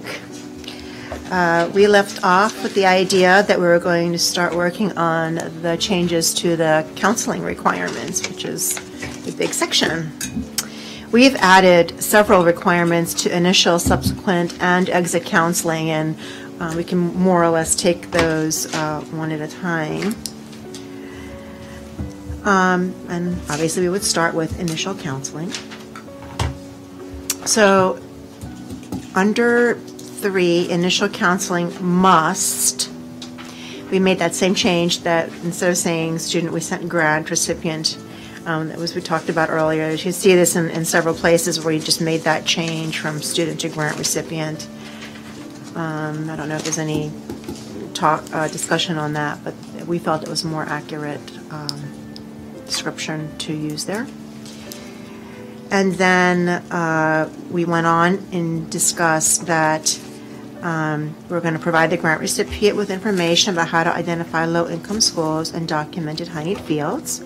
Inform the grant recipient that in order for teaching to count toward recipient's service obligation, a high-need field in which he or she is prepared to teach must be one of the 6 high-need fields listed in 6.8.6.2, which we've discussed those. And then a high-need field that is listed in the nationwide list for the state in which the grant recipient teaches. And again, this is the same thing we said before. At the time the grant recipient begins teaching in that field, even if the field subsequently loses its high-need designation, or for teaching service performed on or after July 1, at the time the grant recipient signed the agreement to serve, or receive the teach grant, even if that field subsequently loses its high-need field designation before the grant recipient begins teaching in that field. However, a grant recipient who has more than one grant service obligation cannot satisfy all the service obligations by teaching in the same high-need field unless it was listed in the nationwide list for the state in which the grant recipient teaches at the time the grant recipient signed an agreement to serve or received a teach grant associated with each of the grant recipient service obligations. We just had a conversation about that, and this is where we reflect it in the initial counseling requirement. The next few changes are simply, again, changing student to grant recipient, striking federal where we have direct unsubsidized loan, and then in 7, or Romanet 8, we've added some new language. This is added actually to initial, subsequent, and exit counseling, but in this case, we're just looking at it in the initial counseling. And what we're doing here is we want to emphasize that once a teach grant is converted to a direct unsubsidized loan, it may be reconverted to a grant if the grant was converted to a loan in error. I see. Somebody's... Yeah, I'm just gonna voice the same issue that I brought up when we first came across this verbiage, and that is to either say for a servicing error or whatever the verbiage was that we said about determined to be. Yeah, we use the word determined because that way also if there are errors in other places outside the servicer. But the determined... But true errors. Like yeah, but determined means, oh, that was an error. No. There's this process that says, yes, that was an error. Yeah. Yeah, I think it was all the way back in the scope, yeah. Yeah.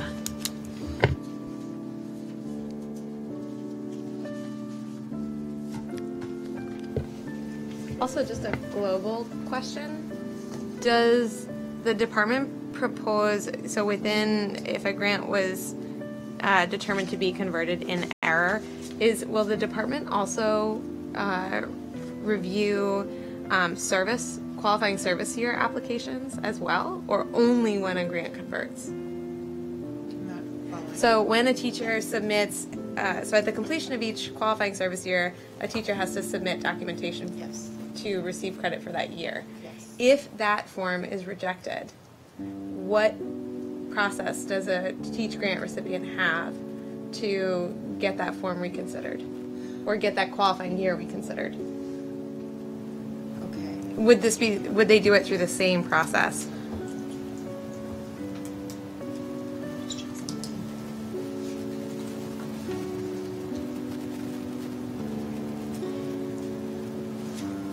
So is the question is simply to get, the question is simply how do they get the actual credit for that year? That's really the question. The question is not. Well, so the question is if they have to appeal that decision, one, can they do that? And two, I think you would want them to know initially, in the initial and exit counseling, what that process would be, in the same way you'd want them to know what the process would be to reconsider loan conversion.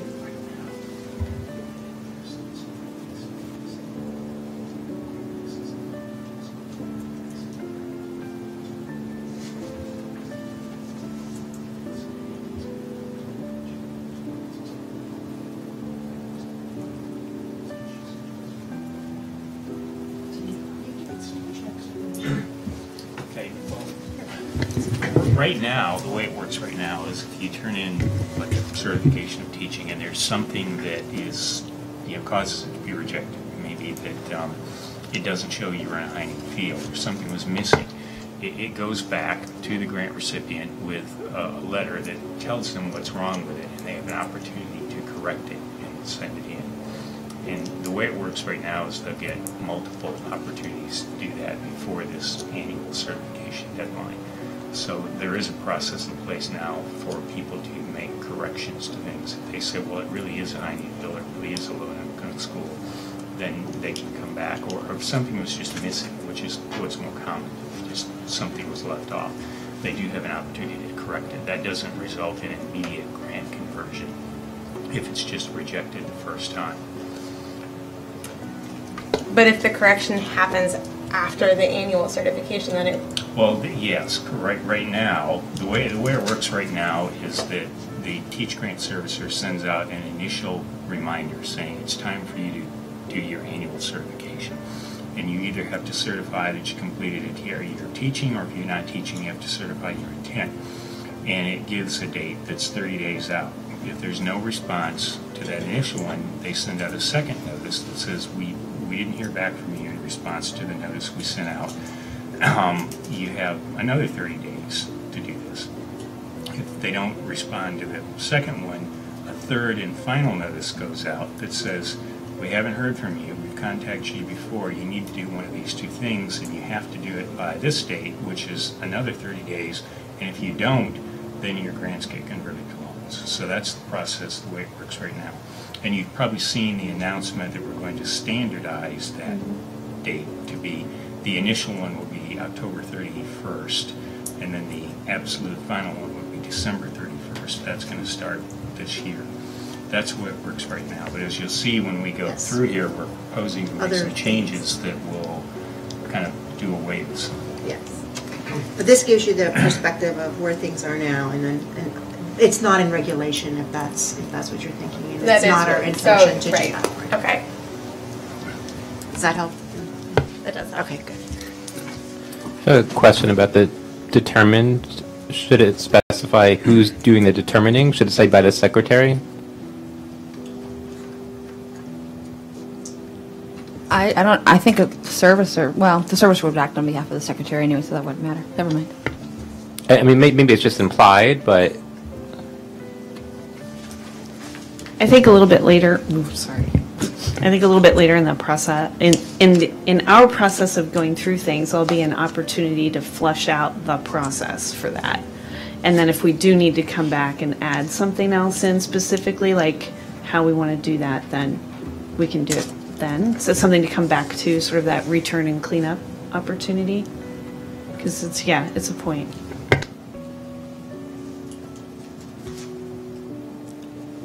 Other comments on Romanet 8? Okay. So we're still in initial counseling, and the only other change that we made, again, in addition, is in 11 to change student back to grant recipient. So that was what we did in that section. In subsequent counseling, we have, again, similar changes where we've moved from having student to grant recipient, where we have struck federal Actually, could we go Yes. back, I'm sorry, to an issue that's come up for us before that we're not including necessarily in this, and so I sort of defer to the financial aid people in the room, but do we also want in this initial process to discuss the circumstances under which you can request a suspension? Because that was something that Willis has brought up and talked about, and it might be something to have in here as well. Like maybe all the way through. I don't know. I'm just throwing it out there for consideration. Especially given what we've discussed about the possibility of suspending the service clock if you leave the program and then return.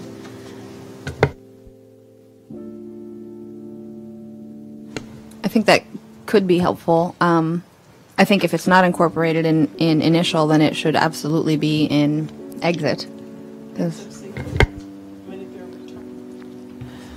And the subsequent counseling as well, because then they would be either still using or maybe returning. I kind of feel like it would be something that's good to have in all the parts because I would rather hear something more than once or twice than to not hear it or not be aware. But again, in the process of, I've never had to counsel someone on financial aid, so I don't know if that's too much of beating them over the head with it. I don't know. I don't want to be a negative Nelly, but it's all too much information. They don't really absorb any of it. So we can add what we want, whether it's retained, Okay. another story. Yes, I get that. So where would you add it?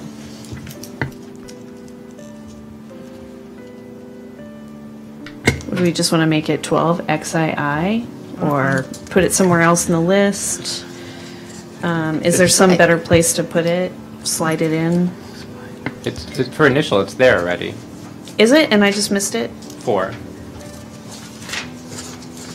Sorry. Apologies, everybody. It's there. Thank you. Apologies, everybody. Proves Alyssa's point about too much. That's right. It's not in red. We're not paying attention to it. Come on now. I would, just like we added to the ATS, I would also want to include something that says that the grant recipient, if they decide not to fill their service obligation, should ask their servicer to convert the grant into a loan so that they don't accrue additional unintended interest. I think maybe not ask, but consider. Consider the however you want to word that, the benefits or potentially negative consequences, because I especially see a lot of reentry students, and once it's converted, it's done. And where would you put that? Was that going to be That's our? interesting. Where they decide one thing one day and then switch, just so I understand. Right. So if Yeah. you're saying you want them to switch right away, I would not counsel my students to that end. Yeah. I would let them know that it's an option, but if they are considering or even don't know what their plans are in the future, they may not want to do that. That's true. Okay. in response to where, I think it would probably fit between Romanet 7 and Romanet 8 if we're going through this in the life progression of the grant, where they're obligated to repay the loan. B, A, B, and then it starts with 7. I'm not real sure. All right, yeah, 7. All right, explain the circumstances under which a grant may be converted to a loan, and then the option to voluntarily convert, and then Romanet 8 states, emphasize that once it's converted, da-da-da-da.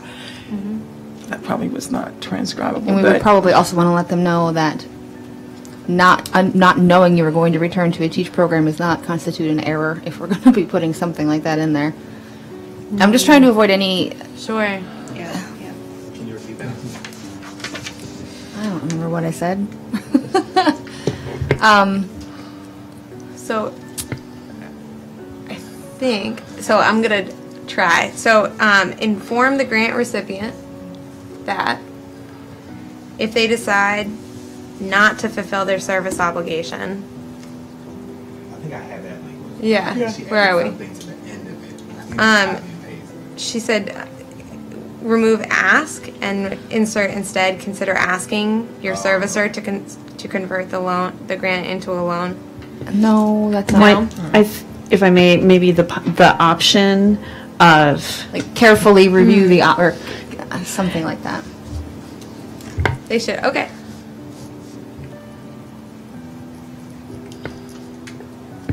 And perhaps something along the lines of, but once it's been converted, it may not be.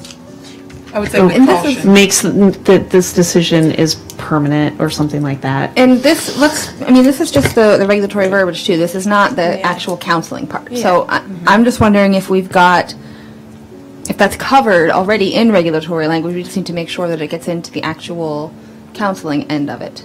Because it does say, explain circumstances where a teach grant will be converted. Emphasize that once it's converted, it can't be reconverted back to a grant. I'm trying to avoid getting counseling language in the regulatory verbiage. Right.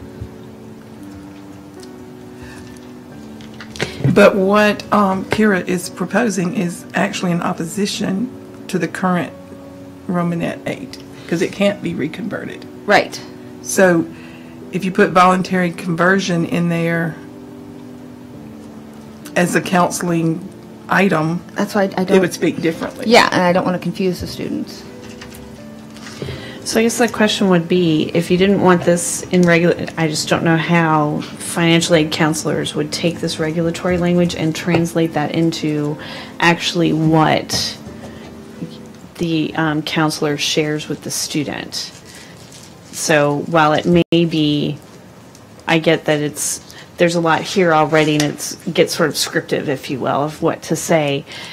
What do we do about those opportunities where maybe that particular individual or counselor or office doesn't necessarily bring that up? I don't know how that happens or how it's done. And I mean, the intent again is to catch the student who switches programs midstream. They know that they're not going to complete. Their grant wouldn't automatic, or at least not under the regulations right now, would not automatically convert on its own. My concern is I don't want them to get to the end of the 8 years thinking that they were fine and just having that piece sort of be in the back of their mind, and then Right. have it convert with retroactive interest and then have a substantial amount of money due. But I do hear that it's in conflict. I mean, I guess you can also say grants that have been voluntarily converted cannot be reconverted, period, which is true because then it would never be an error. I was gonna say, I don't think it's in conflict because it only says it if in error. So I think Yeah. it just needs to be clear, or maybe the clarity is in the fact that in this voluntary conversion that this is permanent. You can't undo it.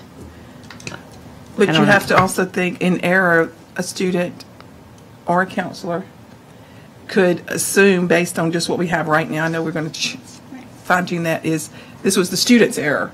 You know, like, oops, I didn't know. See, what the student thinks when they make an accident, it's an error. They think those are synonyms. That's why I kind of keep saying the word permanent. It's stuck in my brain because Well, then- I'm fine with it being like a separate section.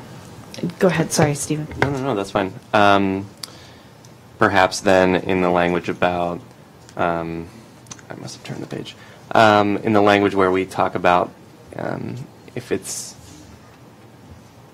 when we say if it's been in error, I don't know if we want to give a, except as in whatever number we end up putting the voluntary conversion, saying that anything done in that process would not be an error, like specifically lay that out. But I don't know if that would then mean that that would be the only circumstance that would not count as an error, and I wouldn't want to provide too much qualification to that. Maybe if we put in under 8, Roman numeral 8, after converted to a direct unsubsidized loan, including when the conversion is voluntary.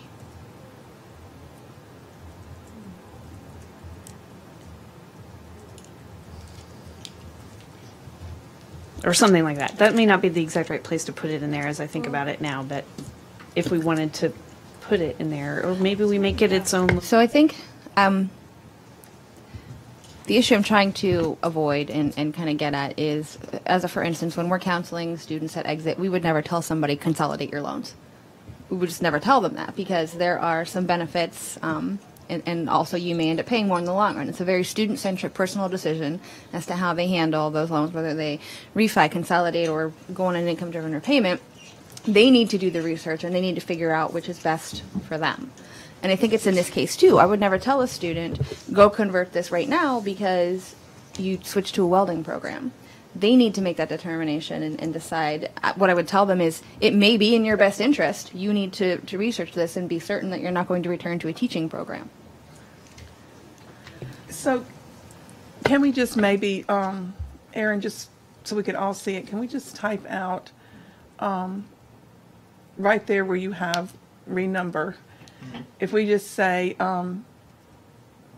emphasize the option to, because we already have the other information, the option to voluntarily convert the grant to an unsubsidized loan with caution. And if they are certain that they're not. With caution that such action cannot be undone. I have no other word for that. I'll leave that to the legalese. Yeah, because that's just plain and simple. Just tell them it's an option, but go and do your research, because you cannot undo this one. Yeah, just make it real, because simpler is better. Could we? Can it be reversed?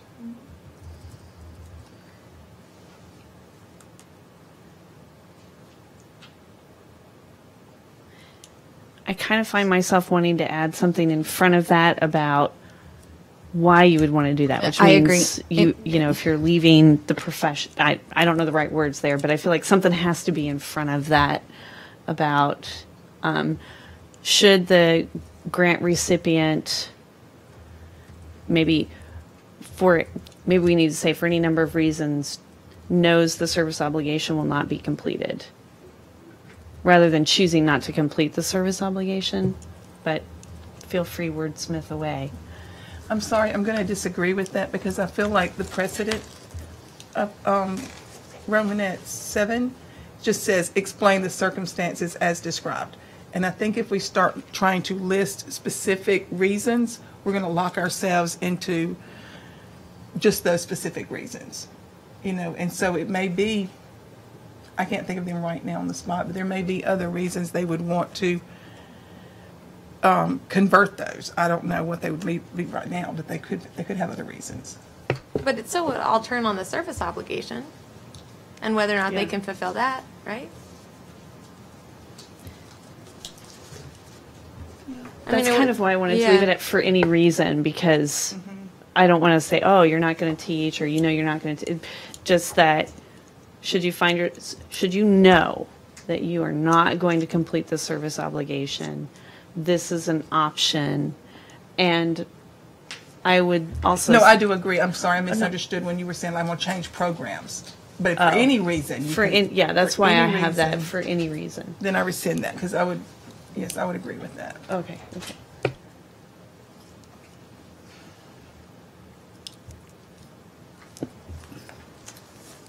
I just think the wording right now, this is what's to be included in entrance, and we start with, should the grant recipient for any reason know. So I think we need to start with something like, explain the circumstances should the grant do you know what I mean?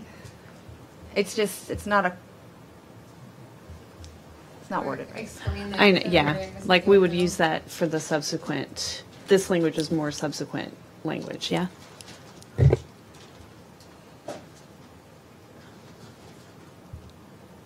What if we sort of, maybe even, and I guess we're going to, maybe not have it stand alone, but I'm thinking back to 7 now. And if we could tie it into 7 and not have it be so complex.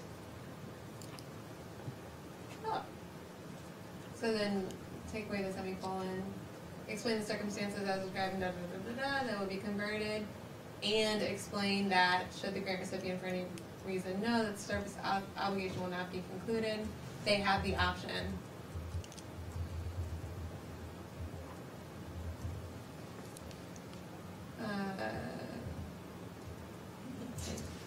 We're still playing music for our audience. It took me a while. It's so low. It's off though. Kind of feel better knowing nobody I know is listening. Reason that should a grant recipient for any reason know that service obligation will not be completed, comma. So after completed, comma, and then they have the option to voluntarily convert.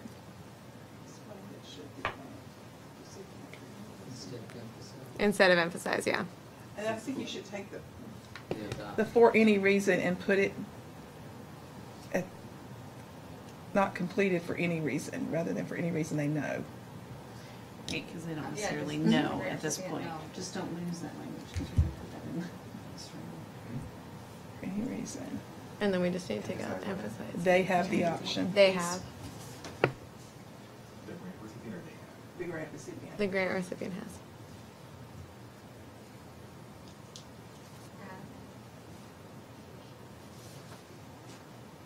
Yes. Do we need another comma after unsubsidized loan with caution that such action cannot be reversed?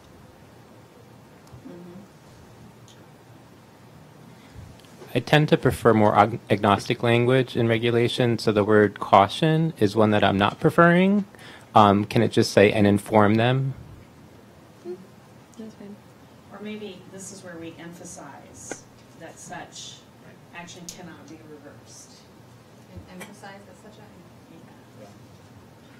So we use emphasize below, so there's some important things that we're emphasizing. And then I don't know if we need to include that language then in 8, but I think we're just more clear in 7, but unless anyone feels strongly to keep it there too, I think it's a little more confusing in that context than what I feel like we've explained very well in 7.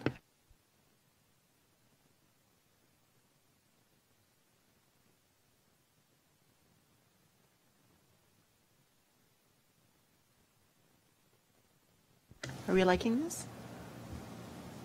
Not so nice.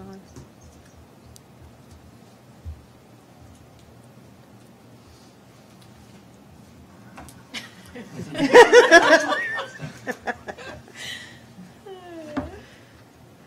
mean, before we move on, I'm kind of, because we say explain how, blah, blah, blah. Instead of and, maybe a comma including the explaining, so changing the tense of the verb, but this could just be, like I'm just wordsmithing a little.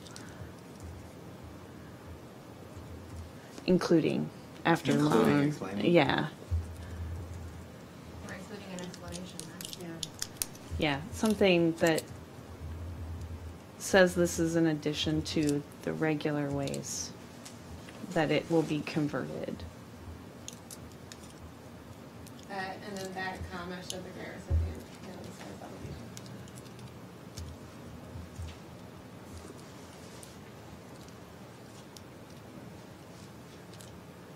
Do you want this language in the voluntary conversion? Because that's now, we've now changed it. I think Wait. I copy and pasted the voluntary conversion language that you gave me from a different section. Is that all, is that fine? That's fine, yeah, yeah. Yeah. I think it's still okay. Yeah.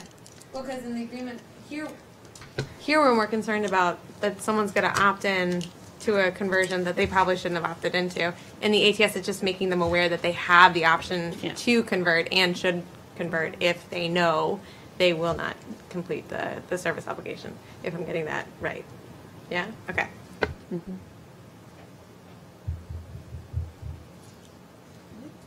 Yep, Excellent. for the moment. Initial counseling. On to subsequent counseling. So in subsequent counseling, we do a lot of the same thing. Where we have student, we put in grant recipient, where we put where we had federal direct unsubsidized loan, we've struck federal. And once again, in 4, we emphasize that once a teach grant is converted to a federal direct unsubsidized loan, it cannot, we should strike federal there, cannot be reconverted to a grant unless the grant was converted to a loan in error. So we need to So we add would want that.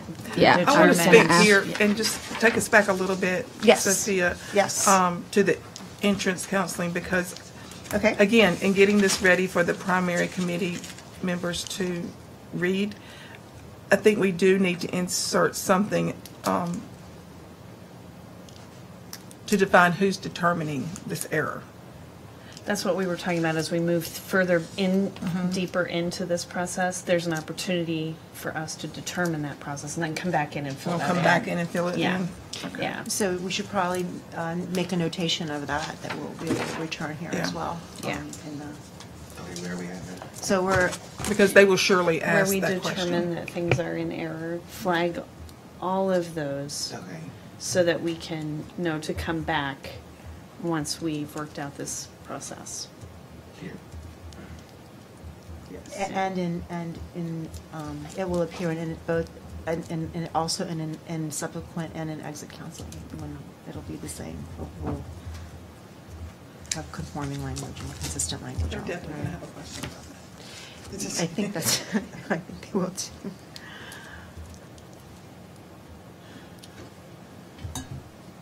Okay.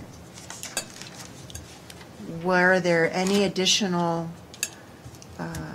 things you wanted to add to subsequent counseling or any additional discussion on the subsequent? Yes. Just once again, where it mentions the error, the top of page 18. The determined language? What's that? Looking at it, I think the word if kind of threw me because this whole thing should be explained out and then it sort of closes with if the grant recipient provides updated contact information to the secretary as needed. So does that mean that the grant recipient only gets reminded of all of this if they give updated information to the secretary? I kind of feel like that seems awkward. / something just happened there. We need to sort of figure this out.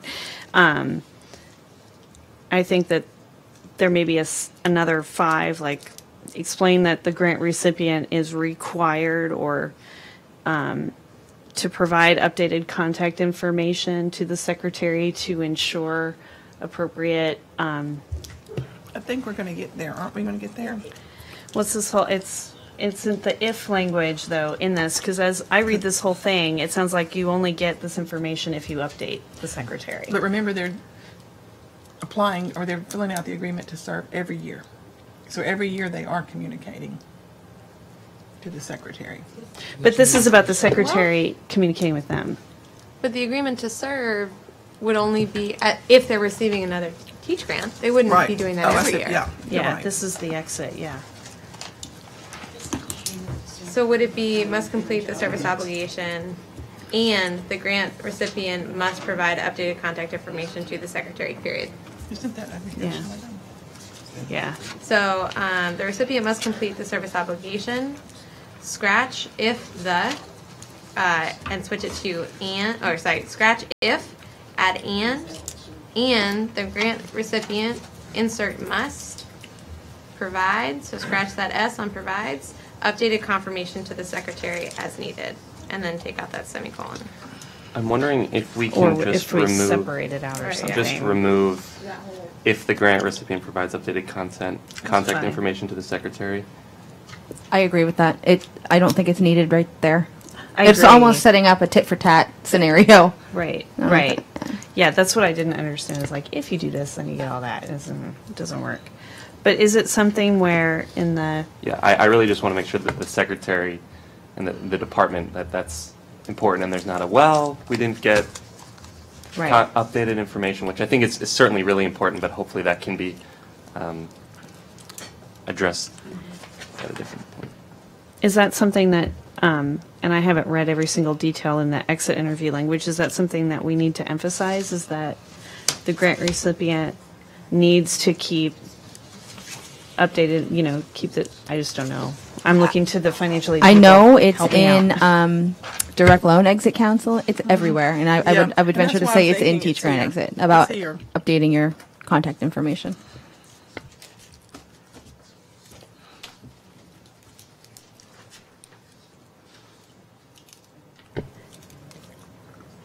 And then in 7, Romanet 7, adding that language in again about determined to be, and then coming back to that as needed.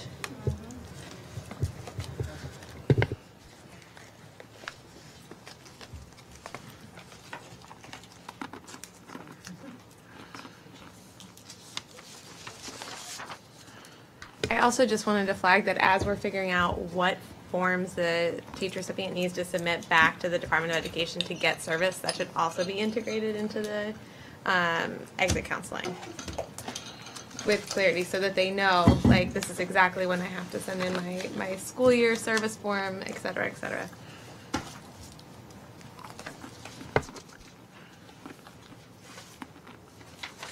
Any other changes to the counseling?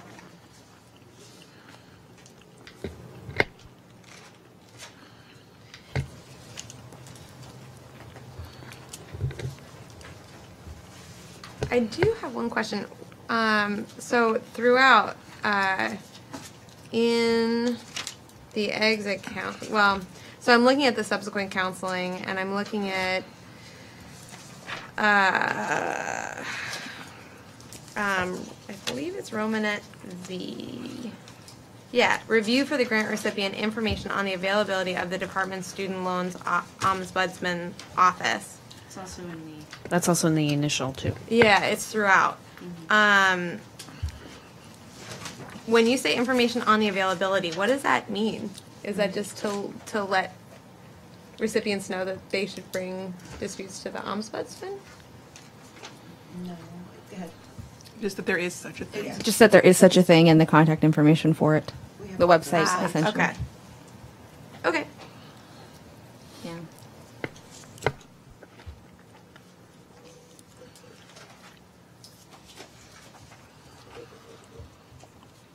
So, we went through the loan converting error, we've got these other strikeouts for federal, which are all conforming changes, and that brings us to the end of that subpart.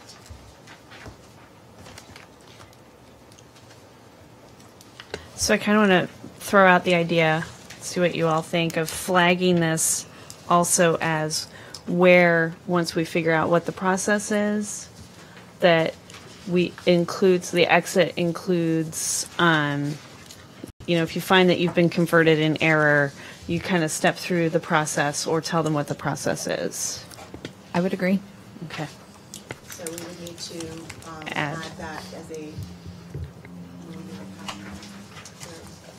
So we could put a sort of a placeholder in of 16 or maybe it's sorry, I've lost track of where, maybe not.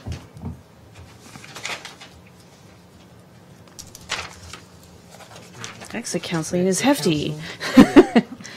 Maybe making it its own number or under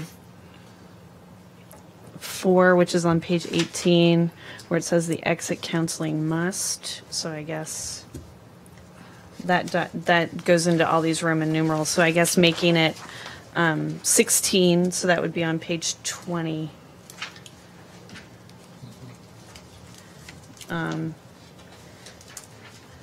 The process for determining that the loan was converted in error.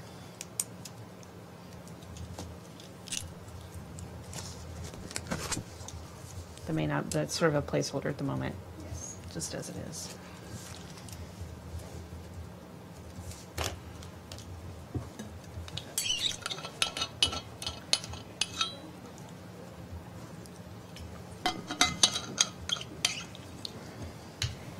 other comments or thoughts on all this before we move on to? I'm going to disagree with putting that as an exit requirement to explain the process, because Well, at that, That language is just a placeholder, so maybe Okay. there's just like a tidbit that we say that you go to this location should you believe your loan's converted in error. So it's not going to lay out the entire process in the regulation. It's just, I'm just placeholding that until we know what we really want to say. so then should it be in, where is it? In 7, where it has the, unless it's converted to an error, should it just be a blip there instead of its own? Because it's just, I don't know that highlighting it as a thing on its own in the exit counseling is that useful. Well, actually, we had combined it with 6 in the initial or subsequent. Didn't we? Or am I thinking about something else? I think you're thinking about voluntary conversion. Yeah. That's fine. I just want to make sure that we have in the exit counseling that it's clear, like if you think you're been converted in error X, yeah, you go to this web page or whatever. So it maybe even knowing where to put it, that was just a placeholder with loose language. But we may find that might be the more appropriate place. Do we update then 6 to reflect the other?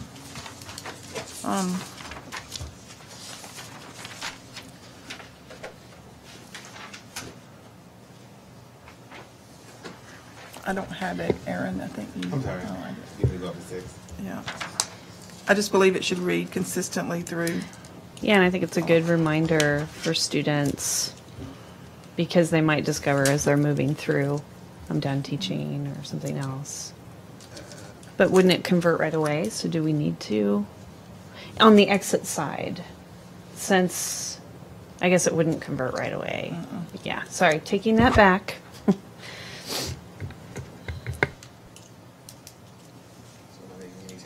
Yeah. 6 to reflect.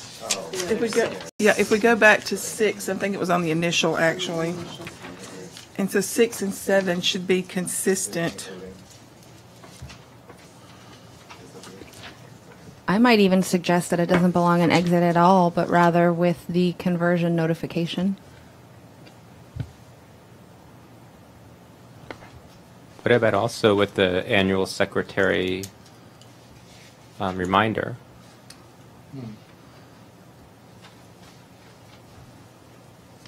That on an annual basis from the secretary, they're getting that information if this is wrong. Especially because at the time of exit, the presumption is that they're now entering the teaching field, and it needs to, in my opinion, focus more on maintaining that communication and knowing exactly how to fulfill the requirement. And this sort of just stuffs in something that may or may not be necessary. I don't know, but if they're exiting without a secure job, they need to know this, because if they end up making a decision 3 months out, we wouldn't have the option to do that. Which is, again, why I'm suggesting at the time of conversion, or even with your annual reminder of the service obligation, potentially. They should coincide the same, right? They should be at the same time. But isn't the contact information or whatever we're providing completely irrelevant unless your loan has actually been converted? Right, and that's why I'm saying to Right. to And so add it with we that. do acknowledge that there is, earlier on, we do acknowledge in all forms, all 3 phases of counseling, that there could be an error. So that may be sufficient for these purposes, maybe not. I'm curious though, because under 5 with the secretary will remind the recipient of the requirements that must be met to satisfy the service obligation. So that's not at the point of conversion. And the time frame within the recipient must complete the service obligation. So that sounds to me like I'm going to hear from the secretary, and each year the clock will tick down. Deb, you have 7 years. Deb, you have 6 years. So that's a place where we could do these other reminders so I think we should include that language, because at the point of I don't think the whole point of having, based on number 5, the point of having the secretary have our updated information is to improve that communication between the department and the grant recipient, to ensure that they are clear on various things, and we can maybe add to it there on these 2 items. Does that make sense? Or are we all brick walling, as we like to say in classrooms? Brain fry is another way to put it. I just feel like it's keeping that secretary up to date on contact information is for more than just informing you that you've been converted, but more to keep the lines of communication open, and that's where we could continue to. I've lost you a little bit. So you think that we should not include the voluntary conversion language in exit counseling? I was under the impression that we were talking about how it was to be determined that it was an error. Oh. And I think you. that is should be helpful. Okay. included in the, not in exit, because it's yet another piece that sort of adds more information, but rather than that, to include it at the time of conversion. When you're notified that your loan is converted, it would then say, if you believe this is an error, here's what you do. I have heard from teachers, though, that had their grant convert within their first year of teaching. So, right, and then if that were an error, they would be informed of how to fix that. I think for me, agreeing to that or not agreeing, like I would have to see how the dispute process works, because if they have time before the conversion occurs to dispute the upcoming, like, I think you're right that there would be multiple points of contact, and the department would have to adequately inform the student before the conversion would occur, and then provide them with information about the dispute. But I also don't think it's harmful to have a complete set of information in an exit I think it counseling. could be. I do think it could be. Students will only read and retain so much information. And I think if we kind of keep the focus of exit on the things that every student will encounter upon exit, meaning they all have the obligation to serve and what that looks like. And should the loan convert, here's what that looks like. But not everyone, not even close to everyone, is going to be experiencing an error of conversion. I mean, then again, that also depends on how you read the current numbers. Like 63%, you could read that those were all service Converted in error? Yes. I don't think that's true. But, I mean, yeah, so so much of this, though, turns on, like, I guess we do need more data around exactly why those conversions occurred and how many of them were form errors, how many of them resubmitted forms and then were told that it was too late and they didn't qualify. I mean, I don't think the reports that have been compiled look good on that front. So that's why I'm pushing back, because I want to give the folks who receive this, if they're teaching and qualifying physicians, ample opportunity to know exactly how they contest an upcoming conversion. Maybe it's just a mention that there's a process, not stepping through what the entire I think process that could be helpful. is. I mean, there's a point at which the scale tips now from being a helpful and useful tool to being just a whole bunch of information. Well, and I have to, first I want to apologize, because the reason you were confused, Kira, is because I went back to when I thought it was in the wrong place. But anyway, but more to the point on this, I do think we have to give them some idea that it's there, just like we do with the ombudsman. It's there. It could be overturned by this. So I do want to vote on that side. I do want to put my hat in the ring on that one. I think it won't hurt, but we both know that they're not going to read everything at exit counseling. They're not going to hear everything. We can just put it in there, and maybe they will pick up on it. Maybe they won't. But the other part I do want to add to this is, I think as we step through this, we have to kind of, we're all student centric. I think that's clear. But we have to also remember there's a piece of this where the Department of Ed has required a lot of communication to a student. And for whatever reasons, the students just don't respond, because this is not unlike the communication they would be having here. It sounds great, like it's going to do a lot of good if they just knew, but they know about loan defaults, and they still default. You see what I'm talking about? So we just have to be really careful of, I'm very sympathetic with Lisa. If you over communicate, it gets lost. But then again, I do think it could be there. It's just a little piece that just says it's a possibility. Which we've done at this point. And maybe we can take that concern and look at that communication that comes out annually from the secretary and sort of emphasize some other things there to sort of continue to push on certain things.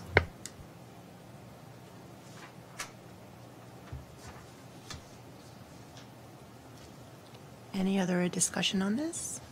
Or should we move on? I know everybody's getting tired, I can see it. It happens, yes, exactly. Well, how about we put a pin in this and note that we'll be coming back to some of this, and then move on to our next section so that we can at least make a little bit more progress. I'm watching our time a little bit now because I know it's starting to get later. And this is taking us to Subpart E, service and repayment options. And we're starting with 686.40, which is documenting the service obligation. And we have struck A1 and 2 to notify. This is the notification that is notifying the secretary within 120 days of completing or otherwise ceasing enrollment in a program of study for which the teach grant was received, that they are performing qualifying teaching service, or that they are not yet teaching but intend to satisfy the service obligation. The reason we don't want this anymore and don't need this anymore is due to the changes that we're going to make in 686.43, which is, for those of you that have not taken a quick peek yet, on obligation to repay the grant. So we're just getting rid of that altogether. I'm sorry, the changes were in which section? 686.43. Which is the obligation to repay the grant, and so we will no longer need this piece because of the changes that we'll be making.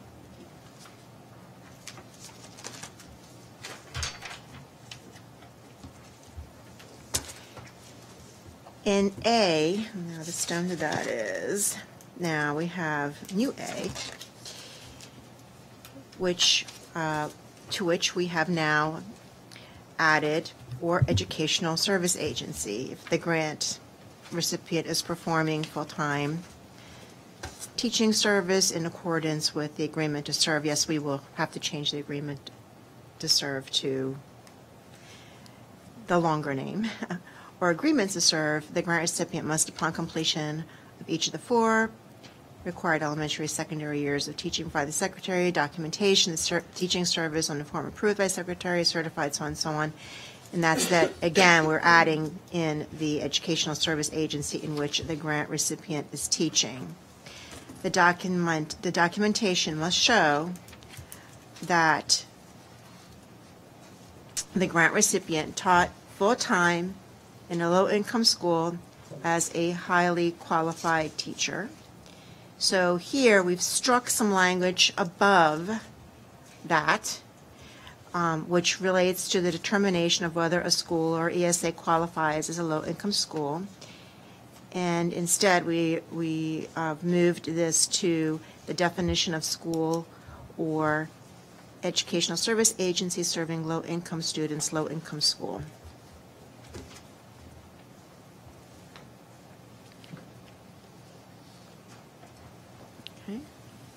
Then, as I mentioned, we simply have that we have taught full-time in a low-income school as a highly qualified teacher. 2, taught a majority of classes during the period being certified in any of the high-need fields, which we've discussed what they are. And under that, we have taught a majority of classes during the period certified in another Hynete field listed in a nationwide list in accordance with 686.12D, except that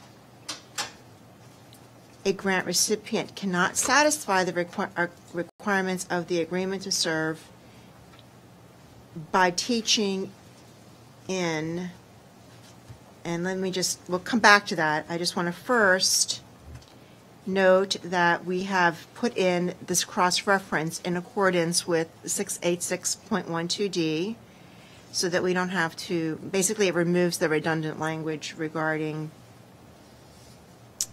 the Hynete field requirement and is simply replacing this with a cross-reference to where it's explained. So that's really all that's doing. But getting back to the other 2 points, so we're saying that the following conditions cannot be used to satisfy the teaching service for a Hynete field. If they're teaching in a geographic region of the state that has been designated in the nationwide list as having a shortage of elementary or secondary school teachers, or in a specific grade level not associated with the Hynete field of a state that has been designated in the nationwide list as having a shortage of elementary or secondary school teachers. So this goes back to this whole idea that the law requires that teachers teach in the Hynete field as a subject area Hynete field. So we're clarifying this piece. And then we go on to say, if the school or ESA at which the grant recipient is employed meets the requirement of a low-income school in the first year of the grant recipient's 4 elementary or secondary academic years of teaching, and the school or educational service agency fails to meet those requirements of subsequent years, those subsequent years qualify for purposes of satisfying the service obligation described in 686.12, and that again reflects that same statutory change that we discussed prior. Okay.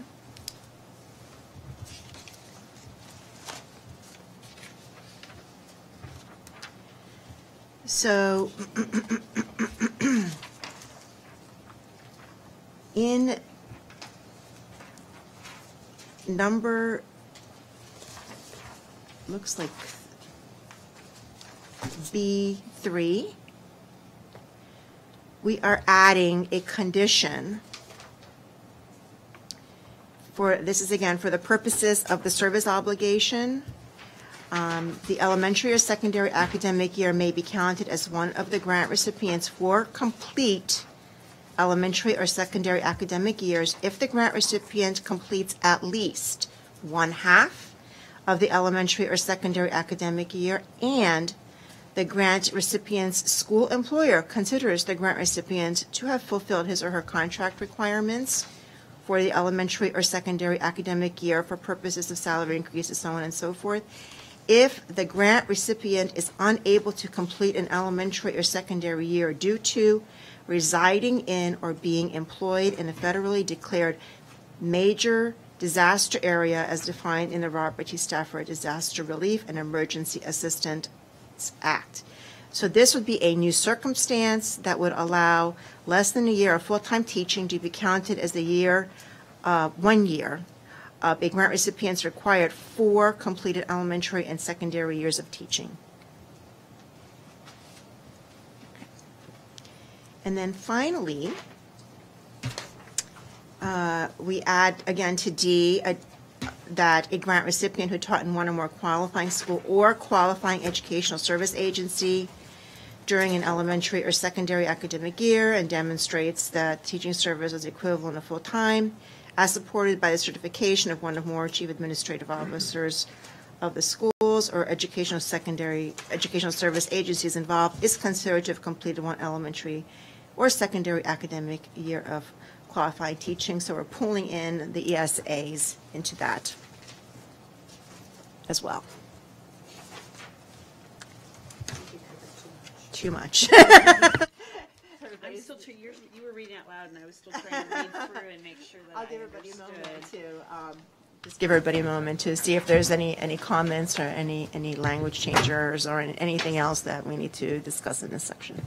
I'll just say that from a student service perspective, I appreciate the inclusion of the disaster area with limited teaching time. I think that was a great change.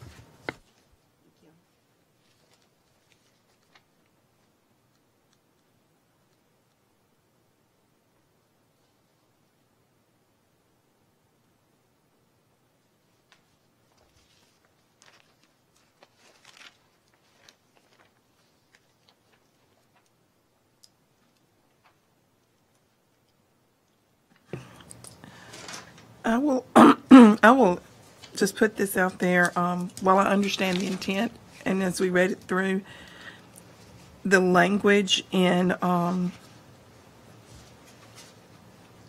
2, numerate 2, and then A on page 21 of the red line, it's a bit confusing. So I don't know if we just have too much in there. This is the exception clause. I just think we probably could do a better job at clarifying. So I agree, and I'm glad that you said that because I was thinking maybe this is a financial aid thing that you understand that I don't. I understand it. It's just. But I mean, in terms of the clarity of it. We could What clarify. I was going to say is we can try to wordsmith it now. We can have you sleep on it essentially, because I know people are getting tired. But happy to go whichever way the group wants to go.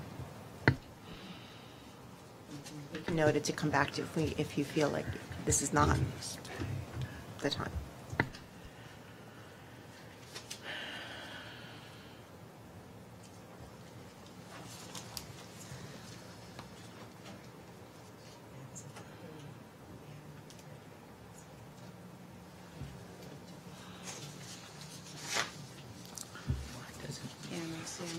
Why doesn't it say?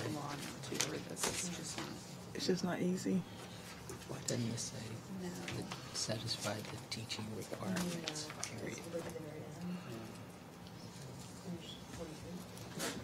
Does it say agreement to serve teaching? Seems to be offered. What is? I think it's because it's leading into that next area, teaching in a geographic region. The requirements of the agreement to serve by teaching in a geographic region has been designated. Teaching requirements.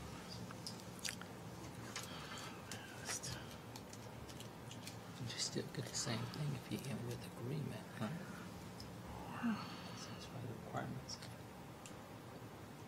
Satisfy the teaching.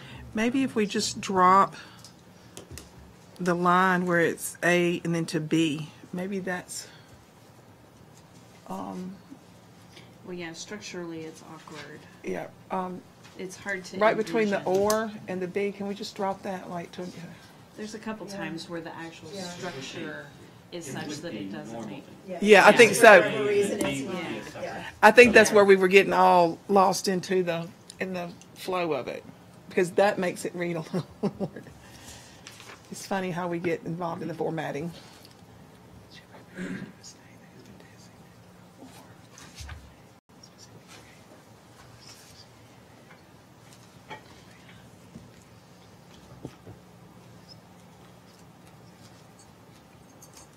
Yeah, it's just the B part. Wouldn't it be in A that it should be for the regions not on the nationwide list? Am I reading? I'm just. Yeah, A is throwing me as well, because previously we discussed that the states have the freedom that if they really push at the department to say we need elementary teachers in the state, this is saying that you can't fulfill your service obligation to meet that need. If I'm reading this correctly, which also could be that I'm just getting tired. But it's No, I'm with you, Deborah. That's it's like there's something just not settling. yeah. Except that. Sophia, when you had read that before, I felt you added some sort of editorial language, that as you were reading it, I was like, I get what that means, but that's not what I'm reading. You're right. Yeah, And so, 'cause do you remember it's what you said saying that before? you cannot satisfy the requirements of this agreement to serve teaching in a geographic region of a state that's been designated in the nationwide list as having a shortage of elementary or secondary school teachers. Seems like, isn't that the whole point of the Teach Grant, is to have them so that you cannot meet the teaching requirements here is. I think what this is trying to parse out is that you still need the high need field, regardless of whether or not there's a shortage. This is just trying to make that more, But saying you cannot do, it says before A. well, it says not associated with the high cannot need satisfy field. requirements. But wait a second. So the nationwide list will list like gen ed as a high need field in a given state. If the state so- argues that case that they want it. And so here it's just saying, even if in your state it says that general elementary education counts as a high need position, you You cannot can't. use that for the Right. purposes of the Teach Grant. But I think earlier we said could. Yeah, I thought Well- earlier it said could. Well, so this was the thing that was missed out in the earlier notification stuff where I was like, we have to flag this for later because here's this important loophole that isn't flagged for Right. recipients. My question is, how many teachers does this affect presently? How many Teach Grant recipients do fall into that category? Well, you can't, all right, first of all, I think, and I'll rely on Sophia and Brian to correct me if I'm wrong, that what A means is that if a state has said that County X, some county in the geographic, is a area where we have a shortage of teachers, you can't satisfy these service obligations simply by being a teacher at a low-income school in that county if you're not teaching in a high-need subject area. And that's what A means. B means that if a state says, we have a shortage of sixth grade teachers, that you can't satisfy the service obligations simply by teaching sixth grade in a low-income school if you're not also teaching in a high-need field, in a high-need subject. I believe that's what. But previously, though, I understand that now we're parsing shortage versus high need, but if, according to the conversation we had earlier, if a state says in their documentation that they send to the department that it's a high needs, we have a high need for elementary school teachers, and they've declared that a high need field, then it would be met.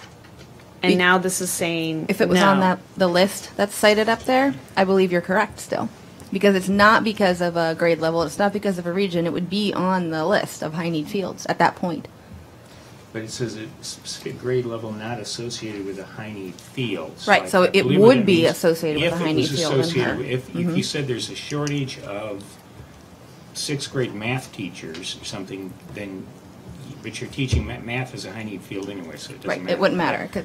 But Which is why I'm thinking for your case, because I think what you were asking is if the state could get the field, whatever it might be, gen ed, Right. listed as a high need field, then it would be on the list and it wouldn't. Except that prior to A and B, it says the grant recipient cannot satisfy the requirements of the agreement to serve if these things are happening. If that has been designated in the nationwide list, that it's the cannot satisfy the requirements of the agreement by teaching in a geographic region of the state that has been designated in the nationwide list as having a short, so they're being very specific about shortage versus high need. But if it's on this nationwide list, that's not a, So then we should say without also being on the high need list or whatever. Unless it's listed, or no? Or Yeah. without. It already says that. but it already says that. It already says that has been designated in the nationwide list. I mean, the question I If guess it- No, becomes. it's two different lists, that's why. But if it's on the Okay, so nationwide if list, it's, so there is there a nationwide shortage list and a nationwide list of high needs fields? Yes, That's what I'm that's trying right. to parse It's out. somewhere. Because if that's the case, we No, have to be because- incredibly specific throughout all of this. So the nationwide list that they're referring to is the nationwide teacher shortage report that is published every year. So those They are wouldn't used list it twice. interchangeably. Right, so they're not two different reports. Okay, so then, You're thinking of the school? no, I'm not thinking about the schools. I'm thinking about the designation of high needs fields. Yeah. And then if that's the case, and now we're saying we can't, then I'm wondering if this is in, that this particular section would then possibly contradict the law. Because the law says another field documented as high need by the federal government, state government, or local education agency, of course, and approved by the secretary, but this immediately says that the secretary is saying, okay, secondary school teachers is big enough to include physics teachers, of which I was, and, other teachers. So these are very broad categories that you're saying you can't, because it's a shortage area, which is primarily the purpose of teach grants. I understand there's the very clear high need fields that everybody suffers from, but the Congress gave the caveat of really allowing some wiggle room here. And I think rural areas in particular suffer from needing more than just STEM or ELLs or special education or foreign language or reading specialists. I'll have that memorized by the end of tomorrow probably. And this is sort of kiboshing that where I know institutions of higher education that specifically use teach grants to recruit for rural. And it covers some ground because they've designated that they don't have enough elementary teachers, so they declare it as a need. So I'm a little concerned about this now. But I am also concerned if we have teachers that are currently qualifying under this because they've looked at the list, it showed up on the list, they think they're complying, to switch midstream. I don't think this could go into effect immediately to protect the interests of those teachers who are already in this. Well, I guess this they're is covered. consistent They're with okay. what we've put out there since day one on Teach Grant, that you can't do it just based on elementary and secondary. We don't accept that designation for purposes of Teach Grant. That's consistent with what we've been saying. Now, you can understand. I understand the policy debate here, but our view has consistently been that it's not to fill all elementary and secondary school positions. It's to fill within certain fields at the elementary and secondary school level. So how do you designate that on the list so that if I'm a student who sees that I'm in Washington, D.C. Microphone, sorry.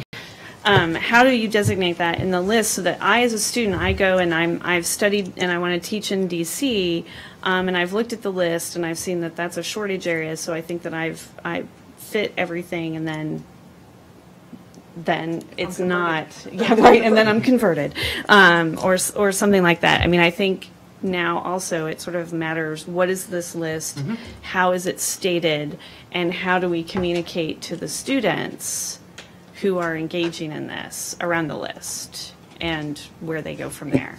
Yeah, I think our communication, the department has admitted that its communication with students about the requirements needs to be improved, and we're moving in that direction, and that's certainly another area we need to look at, is upfront, better making clear what the high need field requirement, and we can certainly take a look at the designation, and I haven't taken a look at the list in a while. So Well, I believe we flagged, I'm not real sure if this is prior to us deciding to highlight, but I believe we flagged this definition specifically when we were going through the definitions, because it got to be so confusing.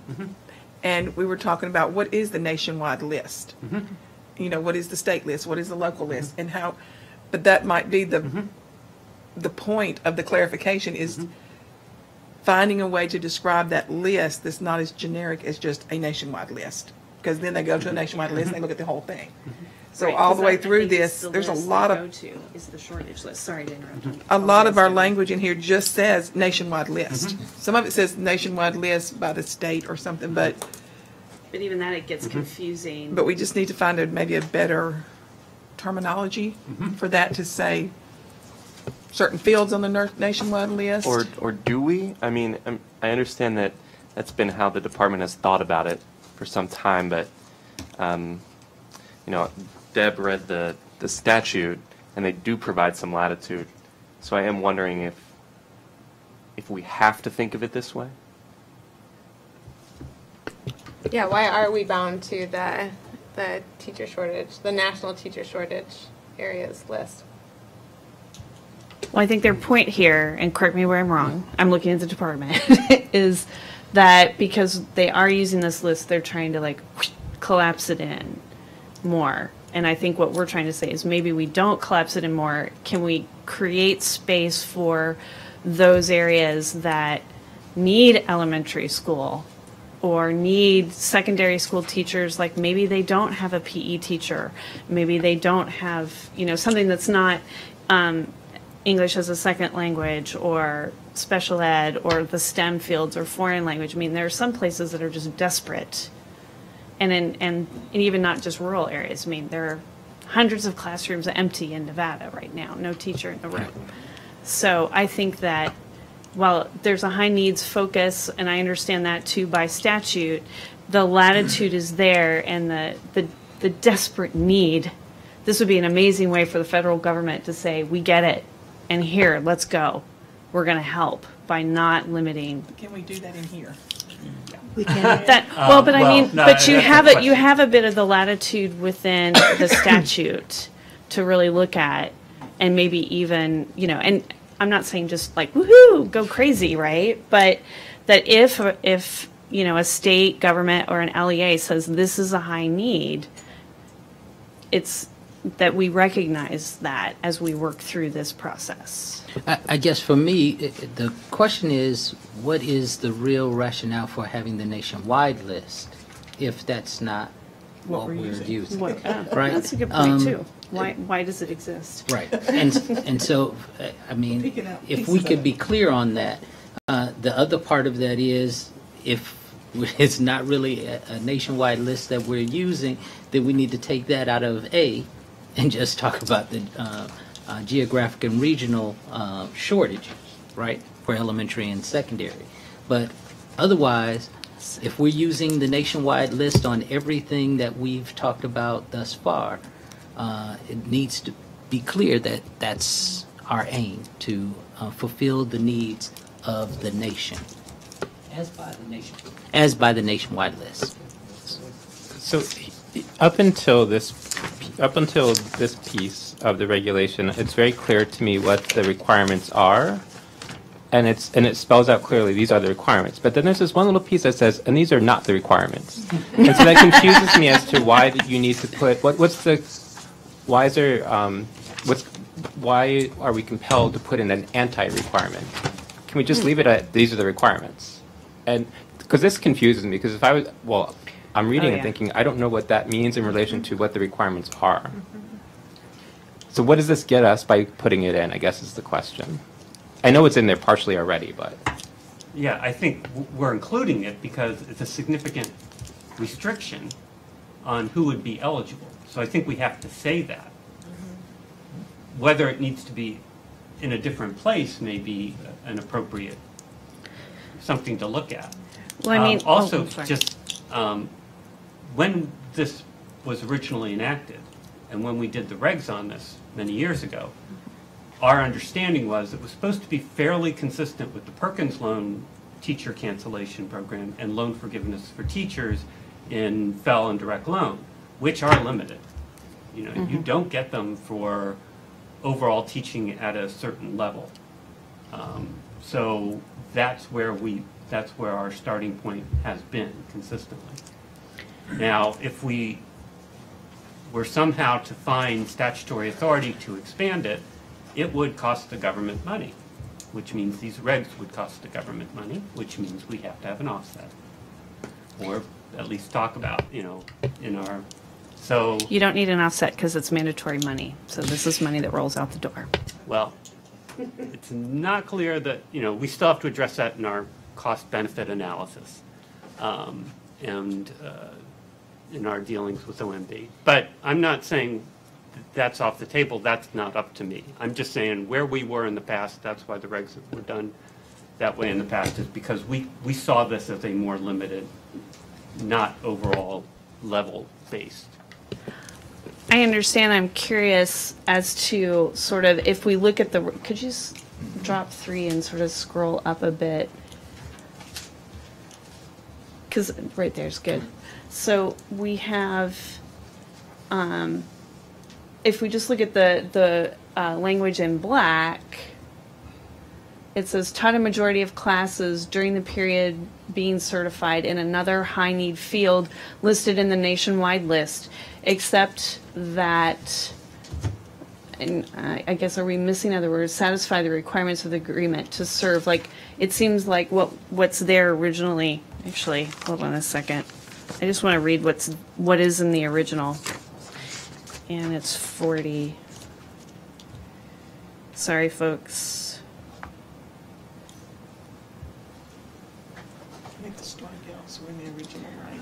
Yeah, so taught a majority of classes during the period being certified in the state in another high need field designated by the state and listed in the nationwide list, except that the teaching service does not satisfy the requirements of the agreement to serve if that teaching service is in a geographic region of the state or in a specific grade level not associated with the high need field of a state designated in the nationwide list as having a shortage of elementary or secondary school teachers. So I feel like this is almost, the edits have actually potentially made it more restrictive than, but the language is there too, and it's still a little kind of awkwardy. I won't, therefore, I absolutely have no answer as to the language right now. So I agree, because by splitting out into A and B, what's now not in A is to say unless the teaching service is in a high needs field. Because what this is saying in A is if you're teaching in a geographic region of the state that that's all it's saying. It's not saying unless. Yeah, no, I agree with Yeah. you. Unless The teaching service is in a high needs field, right? So should we strike, or not strike, but Leave it- relieve it in the original? Return it to the original. I think To me, that's clearer. Okay. All right, so let's, Because what it's saying is you can't simply be teaching in the added part there unless. I don't think you want to use the word simply in regulation, Right, but right. almost implies if you're teaching there, forget it. exactly, exactly. so we want to just have A? I think go back to the regular. No, To the go current back to the reg- to the regular. current. Go back To to, the- sorry. Go back to the current regulatory language. Because it really is, I've read through the current regulatory language twice now, and it makes, like, More- they almost seem opposite to me in the moment. Because it says it has to be on.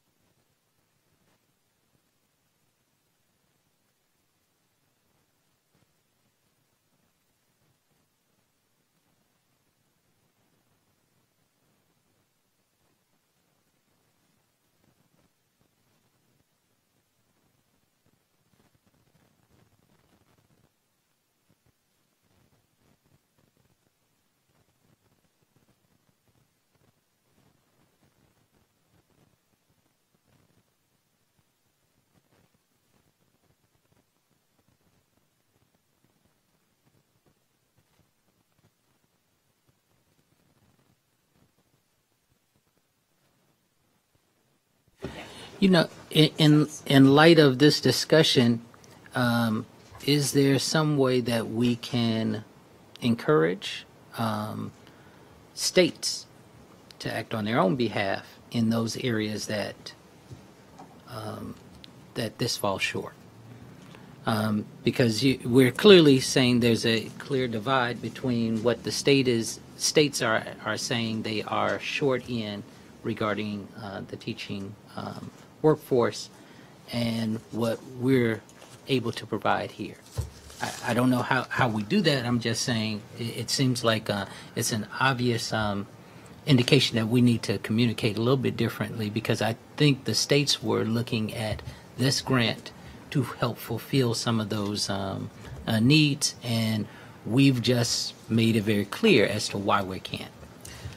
I just Oh, want to well, we're not. say, with all due respect to the budgetary impact, all due respect to that, I'm just really uncomfortable limiting the statute. I'm very uncomfortable with that, because if we can, if we can help the students and thereby the student of our recipients, like, I'm just very uncomfortable being part of something by saying, oh, we could, but we're choosing not to because we don't want to ask. That just really makes me uncomfortable. So one option that we could consider is to have some alternatives for this without having just one recommendation. So that's another way we could look at it, provided that we're statutory. I was just going to say, first of all, I understand, that as a policy position, but that's something we would have to take back to our leadership before we went to the table, saying that we could agree to it. Yeah. So, and I completely understand that. That's what I'm saying. With all due respect to that, but it's just languages you would prefer to see it. That's fine, but we would then take it back and see. We could not say that the department would endorse it. Yeah, right. No, and that's not my intention. My intention is to have the opportunity for alternatives to be presented, and then we can really look at them. And again, presuming that we can. Well, and you're speaking, like I'm saying, I'm speaking right now with the pure heart of a director of financial aid.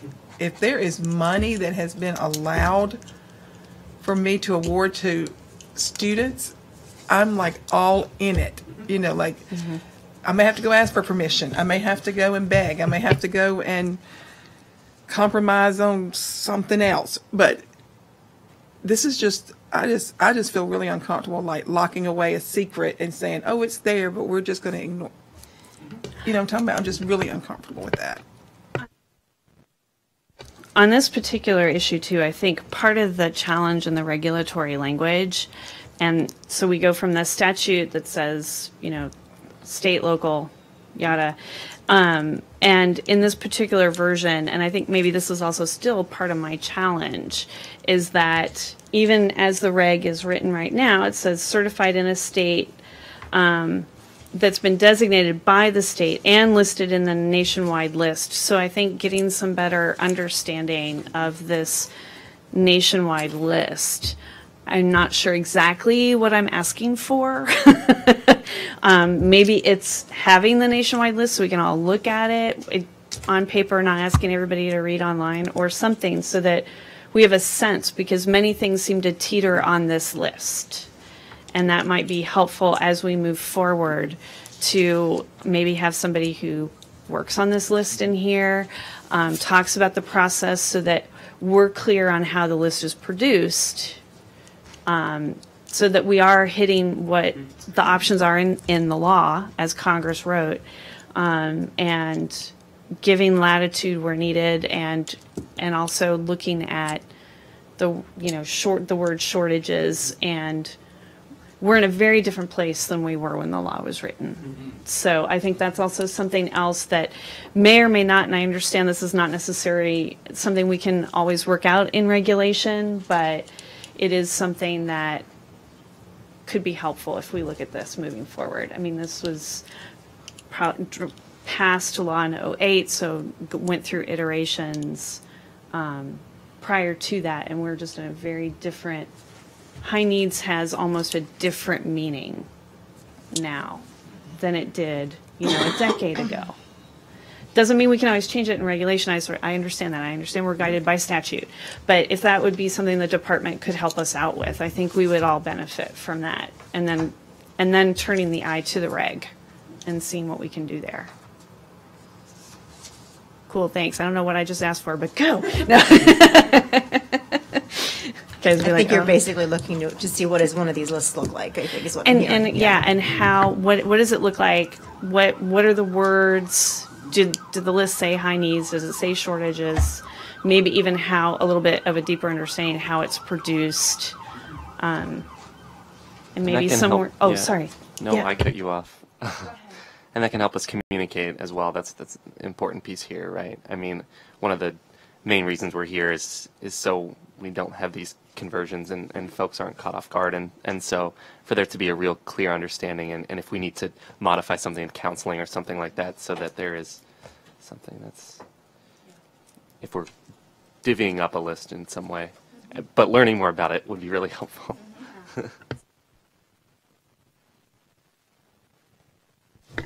Other questions on this section?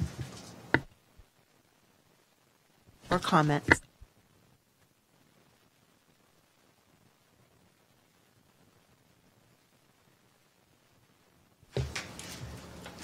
I think for 3,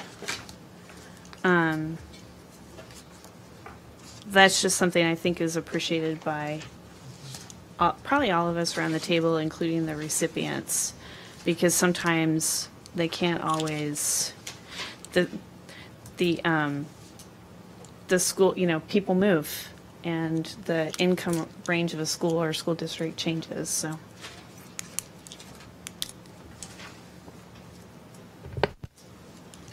Anything else? Still looking. Okay. While you're looking, one of our thoughts was maybe this is where we stop, since we've done very, very well, and this gives everybody a chance to sort of regroup and think about tomorrow's agenda and what other things we might be discussing and revisiting then. But that, again, if you want to continue till 5, we can do it. Not getting any takers for that, am I? I didn't think so. Yeah, but let's complete the conversation for this and be sure that there isn't anything else that we can address at this point. I just actually have a question. So I appreciate what you appreciate about number 3, but let's say I'm teaching and, sorry, let me just read it again.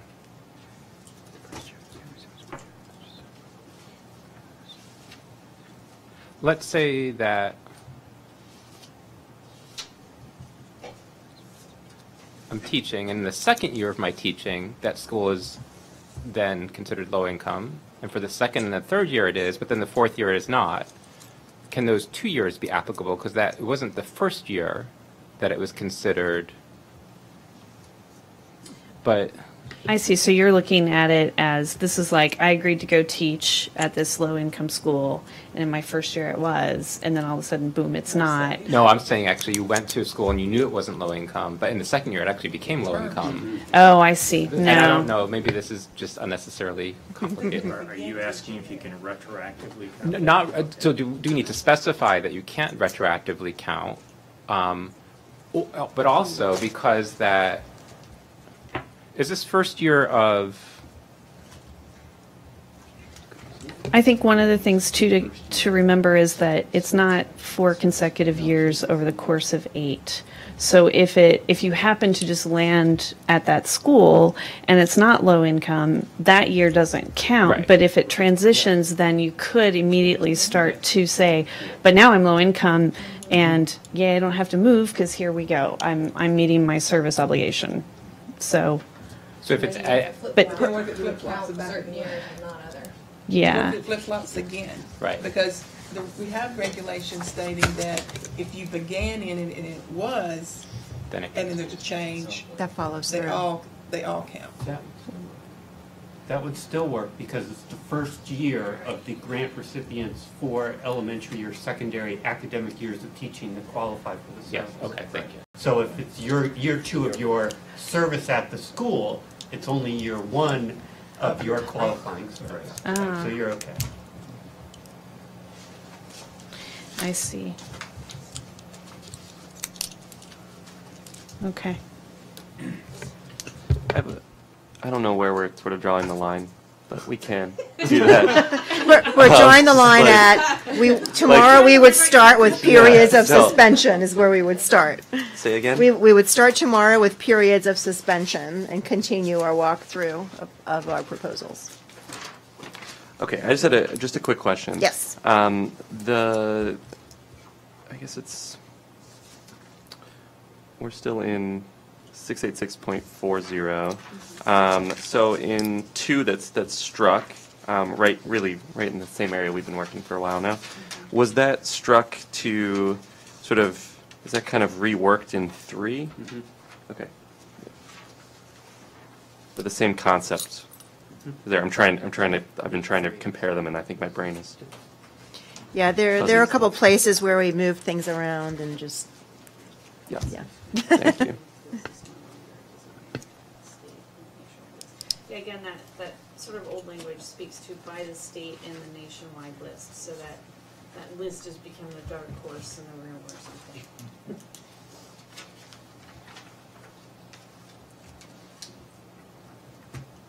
Yeah, because even there in that language in two, it's a high need field of the state. So I think we need to, yeah.